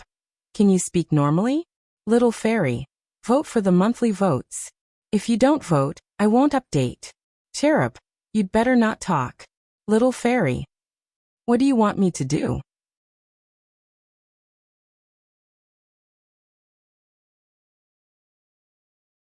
Chapter 1189. There were only 2 lamps in the chamber, so it was a little dim. Shisheng scanned his surroundings but didn't see anyone. Even if he couldn't see anyone, he could still feel the cold aura in the chamber. She approached the imperial bed. The curtains blocked the interior, but fortunately, the curtains were translucent, so she could still see that someone was inside. Shisheng ground his teeth, rolled up his sleeves and prepared to beat him up. Just as her hand touched the curtain, the door of the palace was suddenly pushed open. The dark palace was suddenly lit up. Imperial guards with weapons surrounded her. Shisheng's mouth twitched. Very good. The person on the bed sat up. He was only wearing a loose inner robe, and his chest was faintly discernible as he moved. His expression was cold, and his eyes stared straight at Shisheng through the thin veil. Prince Rong, why did you barge into my chambers in the middle of the night? Shisheng answered honestly, I wanted to beat you up. The imperial guards around them sucked in a breath of cold air. This young man had guts. He actually wanted to beat His Majesty up. Wouldn't he be torn to pieces by His Majesty? If he could barge into the palace, he wouldn't be a coward. But where did Prince Rong come from? Qi Yuan's voice was even colder. How did I offend Prince Rong? His meaning was, you barged into I's chambers in the day, and I haven't even settled the score with you yet. How dare you come in the middle of the night to beat I up? You must be tired of living. Yep, the translation was made up by Shisheng herself. In reality, Qi Yuan was only looking at her coldly. His gaze was as if he wanted to drag her out and behead her at any time. To be honest, Shisheng was a little reluctant to accept such a terrifying Feng Ci. This darling can't train such a savage Feng Ci. Why don't we switch to another plane? Host, he can still be saved. Really? Don't casually switch planes. This is a serious game. Bah, it's not a game. Sure enough, Qi Yuan spoke. Drag her out and behead her. Shisheng exploded. Hey, I am Prince Rong of Bailiang. Is it appropriate for you to behead me like this? How did this idiot know she was Prince Rong? And why was he waiting for her? How terrifying. The imperial guards suddenly realized that it was Prince Rong of Northern Liang. Qi Yuan accepted it without hesitation. Send him off. Shisheng. No, I can't hold back the great desolate power in I's body. Come on. Draw your sword. Idiot. Shisheng took out his iron sword. The imperial guards were all on high alert. Their hands holding their weapons began to sweat. His Majesty was right behind her. If she attacked His Majesty first, she would be finished. His Majesty doesn't know martial arts. He didn't even know any martial arts. Clearly, the imperial guards were overthinking things. Shisheng attacked them first before quickly tossing these eyesores out of the door. She slammed the door shut and stuck a talisman on it, allowing the people outside to slam into the door. Shisheng turned his head to look at the man on the bed. He was still sitting on the bed, and there was no change in his expression. If not for his moving eyes, Shisheng would have thought that he was a statue. Qi Yuan took the jacket beside him and threw it on. When he got off the bed, he had already fastened his belt. Qi Yuan carefully sized up the young man in front of him. He was much better looking than the young masters he had met before. Most importantly, he had an aura about him that was both indifferent and powerful. This aura made him stand out from the others. Qi Yuan turned around and calmly walked towards the table not far away. Prince Rong, what is your purpose in visiting this prince at this time? Why don't you tell me? Shisheng followed behind him. I just want to beat you up and snatch you back. Qi Yuan paused and turned around. Snatch me back? What for? Raise me. What else can I do? Shisheng's expression was matter of fact. Although it was a little cruel, Perhaps he would be fine after being raised? If not, then let's meet in the next plane. Qi Yuan had probably never heard such words before. Moreover, the other party was a man. A strange look flashed through his cold eyes, but it disappeared in a fleeting moment. He retracted his gaze and continued walking forward until he sat down behind the table. Prince Rong, do you think you can leave this place? Shi Sheng's eyebrows curved. Do you think I can or can't? That will depend on Prince Rong's ability. Qi Yuan reached out and turned the inkstone on the table. The clicking sound of the mechanism activating echoed throughout the bedchamber. Arrows with cold light were shot from 2 different directions. Shi Sheng stood still and waved his iron sword. The arrows seemed to hit an invisible barrier and bounced back, shooting into the walls on both sides. Shi Sheng's figure flashed as he rushed towards Qi Yuan. Countless silver needles shot towards him, but Shi Sheng's expression didn't change as he waved them away. He landed in front of Qi Yuan and quickly grabbed his hand. Qi Yuan's eyes widened slightly. Shi Sheng's lips curled into a sinister smile. He pulled Qi Yuan down from the chair and gave him a violent beating. Shi Sheng felt much better after beating him up. He held Qi Yuan's hand and sent spiritual energy into his body. The spiritual energy in this world wasn't bad. After just a few months, the spiritual energy in his body was still quite abundant. Spiritual energy flowed through his meridians. To be honest, it wasn't easy to control. If it flowed too quickly, it would hurt him, but if it flowed too slowly, it would cause the spiritual energy to stagnate. For those with spiritual energy, stagnation wasn't a problem, but for those without spiritual energy, it was dangerous. Shi Sheng sent her spiritual energy into his body, but didn't feel anything even after a long time. So, now that this method didn't work, did it have to be a kiss? Or was he not Feng Xi? Shi Sheng lowered his head and looked at the person he was pressing down on. The latter was looking at him with a look that said, I'm going to drag you out and chop you to pieces. This person maybe, he wasn't Feng Xi? What are you looking at? Shi Sheng shook him off and stood up, tugging at his clothes. She wasn't confident and was afraid of being tricked by that little bitch system. She had to observe for a while before using that method to confirm her suspicions. Qi Yuan stared blankly as Shi Sheng left. As soon as she left, Qi Yuan immediately opened the door. Catch him for me. I don't want him alive. I said, don't be so heartless. Shi Sheng's voice rang out from the roof. Through the dark night, it carried a hint of coldness. You might regret it in the future. What the hell do you mean by don't want him alive? How infuriating. Qi Yuan's voice suddenly stopped. His eyes darkened, and he vented his anger on the Imperial Guards. What are you standing there for?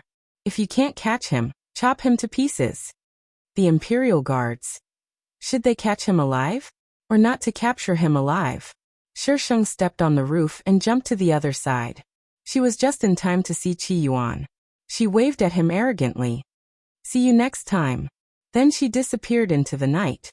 They heard that Qi Yuan had smashed the entire palace that night. In the end, the palace maids and eunuchs found that they couldn't enter his chambers. During the morning court the next day, a minister who hadn't woken up yet decided to go against Qi Yuan. Qi Yuan's anger from last night hadn't subsided, but this minister was unlucky enough to be dragged out and executed. When the court was dismissed, all the ministers were trembling.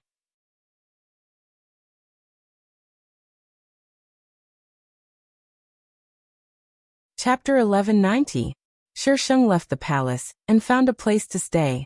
The entire city was searching for her, but she wasn't afraid. If she was found, she could just fight. The Imperial Guards were devastated. There was an emperor who would behead anyone in the palace and a fugitive who would beat people up. They couldn't offend the former and couldn't catch the latter. The Imperial Guards couldn't bear to live like this. Shi Sheng was causing a ruckus outside while Qi Yuan was causing panic in the palace. The two of them were on par with each other when it came to stirring up trouble. During her time in the Imperial City, Shi Sheng had managed to find out some information about Qi Yuan. Qi Yuan was the most outstanding among the princes of Qi Yao, and was brimming with talent. Because of his mild temper, he wasn't weak. Half of the courtiers supported him to be the crown prince. But after the incident in Xiqian, he changed completely. The details of the incident in Xiqian weren't clear to outsiders. They only knew that it was a big deal. After the incident, the mild prince became ruthless. Anyone who didn't stand on his side wouldn't have a good ending. When he ascended the throne, his temper became more violent. He would behead anyone who disagreed with him. Gradually, he became known as a tyrant. But according to Shi Sheng's understanding, other than beheading the courtiers and people in the palace, Qi Yuan didn't impose any tyranny on the commoners. A tyrant was a tyrant. Even if he didn't do anything to the commoners, they were still afraid of him. Especially the commoners who lived in the palace. Their resistance could probably be written all over the city walls. What's wrong with them recently? They're almost stripped down to their underwear when they enter the city. How can they let us pass? A complaint sounded beside Shi Sheng. Someone who knew the inside story immediately replied, "You just came back, so you don't know. The Imperial Guards have been trying to catch someone recently, but they haven't been able to. I heard that the Imperial Guards were fooled a few times." Who's so powerful? That person was shocked. They even dared to fool the Imperial Guards. Are they tired of living? I have a brother who works there. He knows a bit of the inside story, but don't tell anyone that I'm the one who told you. Tell us, tell us. That person lowered his voice. I heard that an assassin sneaked in. They're trying to catch the assassin. Everyone was suddenly at a loss for words. After a while, someone said, "Assassinate who? That person? Who else could it be other than him? If you ask me, based on the current situation, sooner or later, someone will." His words were covered by someone else, but even without him saying it, everyone understood what he meant. Just as they were discussing heatedly, a group of Imperial Guards rushed in and waved their hands domineeringly. "Search!" Before they could figure out what was going on, the young man sitting next to them suddenly made a move. The Imperial Guards acted as if they had discovered a new continent and shouted outside, "Here!" The gossipy crowd. What does it mean to be here? Don't tell them that the assassin was sitting right next to them? That's him. I saw him on the wanted poster in the city. The gossipy crowd who was hiding in the corner didn't forget to gossip. After dealing with the Imperial Guards, Shi Sheng patted the broken counter like a bandit. The shopkeeper squatting below was so scared that he fell to the ground. I don't know anything. Don't kill me. Who wants to kill you? I can't be bothered to kill you. I raised my hand. The shopkeeper.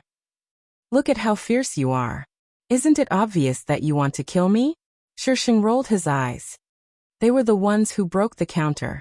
Ask them to pay for it. What? Pay for it? The shopkeeper was dumbfounded. After Shi Sheng left, not only was the shopkeeper dumbfounded, but even the gossipy crowd was dumbfounded. Why did this assassin's style seem a little strange? Not only was he surrounded by the Imperial Guards, but he also calmly reminded the shopkeeper to pay for it, and asked the Imperial Guards to pay for it? Wasn't he looking down on the Imperial Guards too much? Although they felt that this assassin didn't want to live anymore, why did they feel inexplicably satisfied? In the past, these Imperial Guards thought that they were superior just because they were in the palace. They looked down on others. Now that someone was going to teach them a lesson, it felt pretty good. Thus, when the Imperial Guards didn't like Shi Sheng, the people of the Imperial City suddenly started to like him. How could they not admire him for being able to stay in the Imperial City for so long without being beheaded? Young Master Nan, are you going out? I saw the Imperial Guards go that way just now. You should be careful. Shi Sheng met a man the moment he went out. He pointed in a direction and reported to Shi Sheng. After causing trouble for so many days, she didn't hide anything. Many people came to watch every time she fought. There was even a warrant for her arrest. There was probably no one in the Imperial City who didn't know her. Shi Sheng didn't really understand how these people's minds worked. Were they really Qi Yao's subjects? How could they help an assassin like her? There were even people who directly supported her to assassinate Qi Yuan. He really didn't understand these ancient people. Their thoughts were so scary. Weren't they afraid of losing their heads? Shi Sheng nodded slightly and walked towards the market with a strange look on his face. Along the way, the people who saw her would greet her warmly. Host, what kind of scene is this? Shisheng. I'm also a little confused. She's always been unlikable. Did she activate the charm of being a heartthrob? I might have entered a fake ancient era. Buttface, are you sure you didn't put the extras in the wrong set? Hehe. Hashtag speaking of the best posture in the Imperial City, only its host is convinced. Hashtag Young Master Nan, Young Master Nan. A little girl rushed out from the crowd and handed over a handkerchief while panting. Young Master Nan, this is a gift from my young mistress. Shisheng silently stared at the handkerchief that was exquisitely embroidered. I heard that in Qiyao, giving a handkerchief meant that the girl liked you. Of course, this was a custom. It didn't mean that you had to do anything with the girl after receiving it. The people of Qiyao were open-minded. But what was the meaning of asking a girl to accept a handkerchief from a girl? I'm not a lesbian. The little girl saw that Shisheng didn't accept it and stuffed the handkerchief into his hands. Young Master Nan, young mistress said that if you don't want it, just throw it away. With that, the little girl ran away. Shisheng, are you really not afraid of losing your heads? I'm a wanted criminal now, okay. How are you going to play like this? Can't you be more professional and serious? Shisheng gripped the handkerchief and was extremely melancholy. She was probably the most badass wanted criminal in history. Shisheng didn't dare to keep the handkerchief. It wouldn't be good if he implicated the girl. Shisheng had always been more indulgent towards his brainless girl fans. But where should he throw this handkerchief? Shisheng was still struggling with the handkerchief when a group of Imperial guards appeared. They were much gentler than before. Your Highness Prince Rong, His Majesty requests your presence. When the Imperial guards appeared, the crowd around Shisheng retreated. At this moment, there was no one in sight. It was very empty. Shisheng blinked. Why does he want to see this prince? Isn't he looking forward to beheading this prince? Asterisk, I can't wait for you to vote. Sincerely, sincerely, heart sign. Have a good weekend.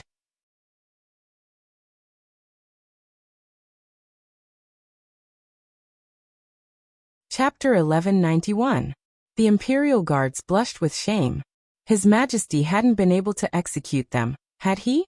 Do you know how hard they've been living in the palace recently? It's all because of you. I'm not going. Want to execute I? Am I stupid? Shisheng rejected mercilessly. The Imperial Guards were in a difficult position.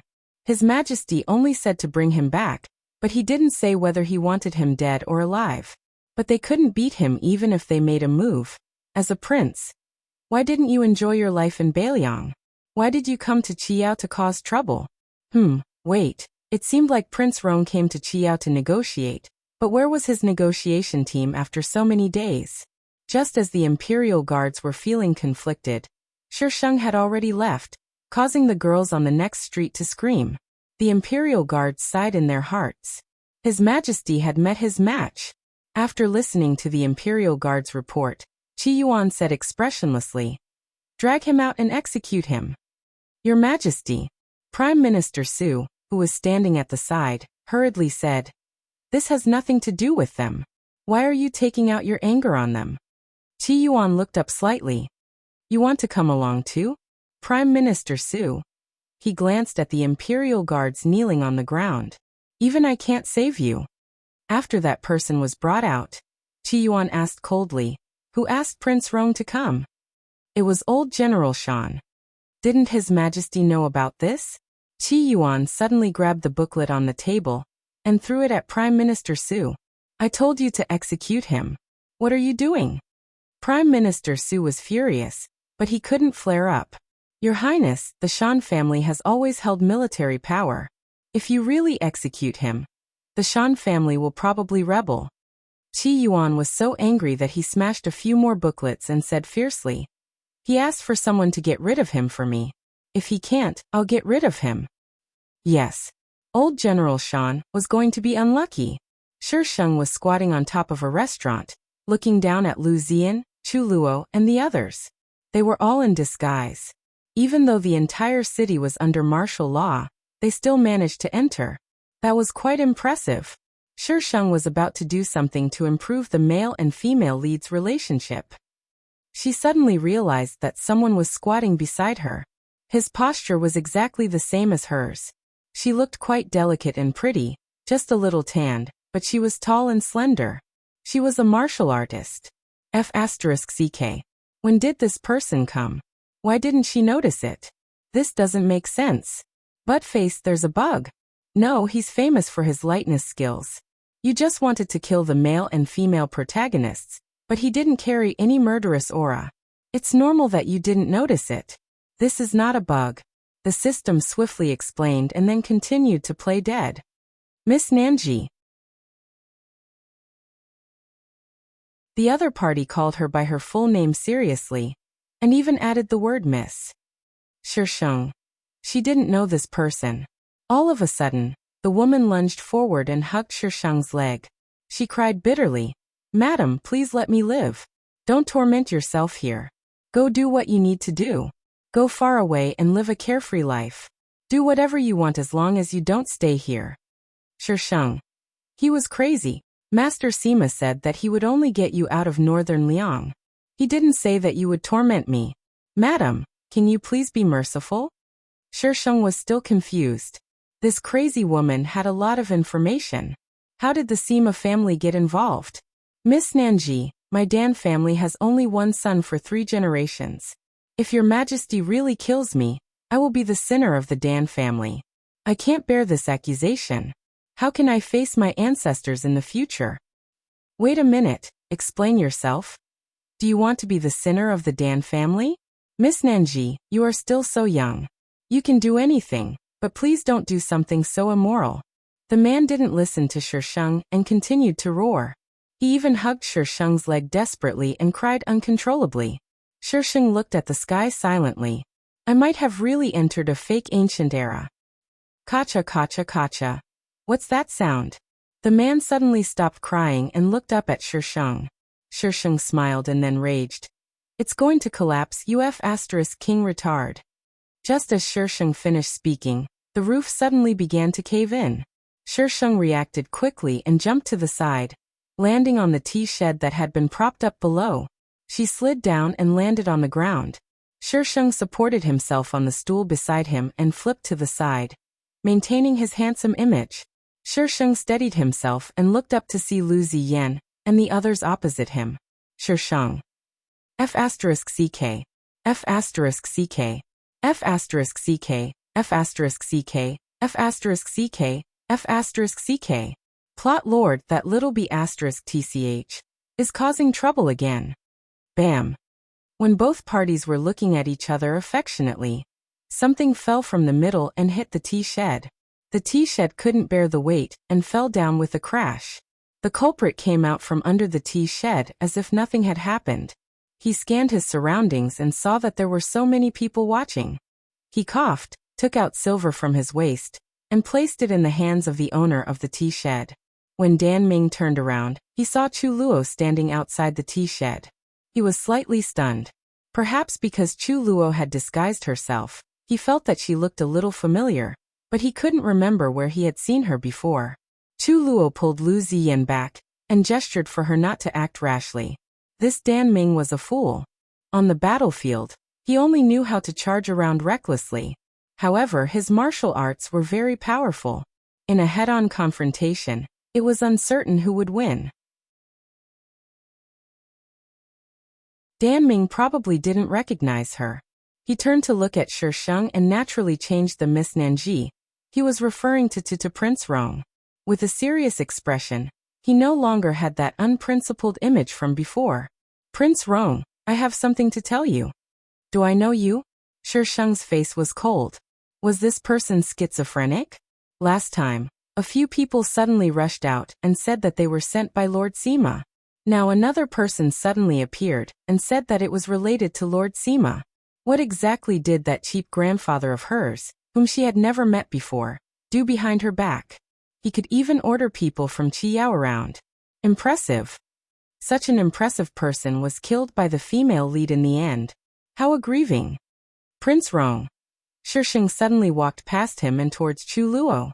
The people on the other side looked at her nervously, especially Chu Luo.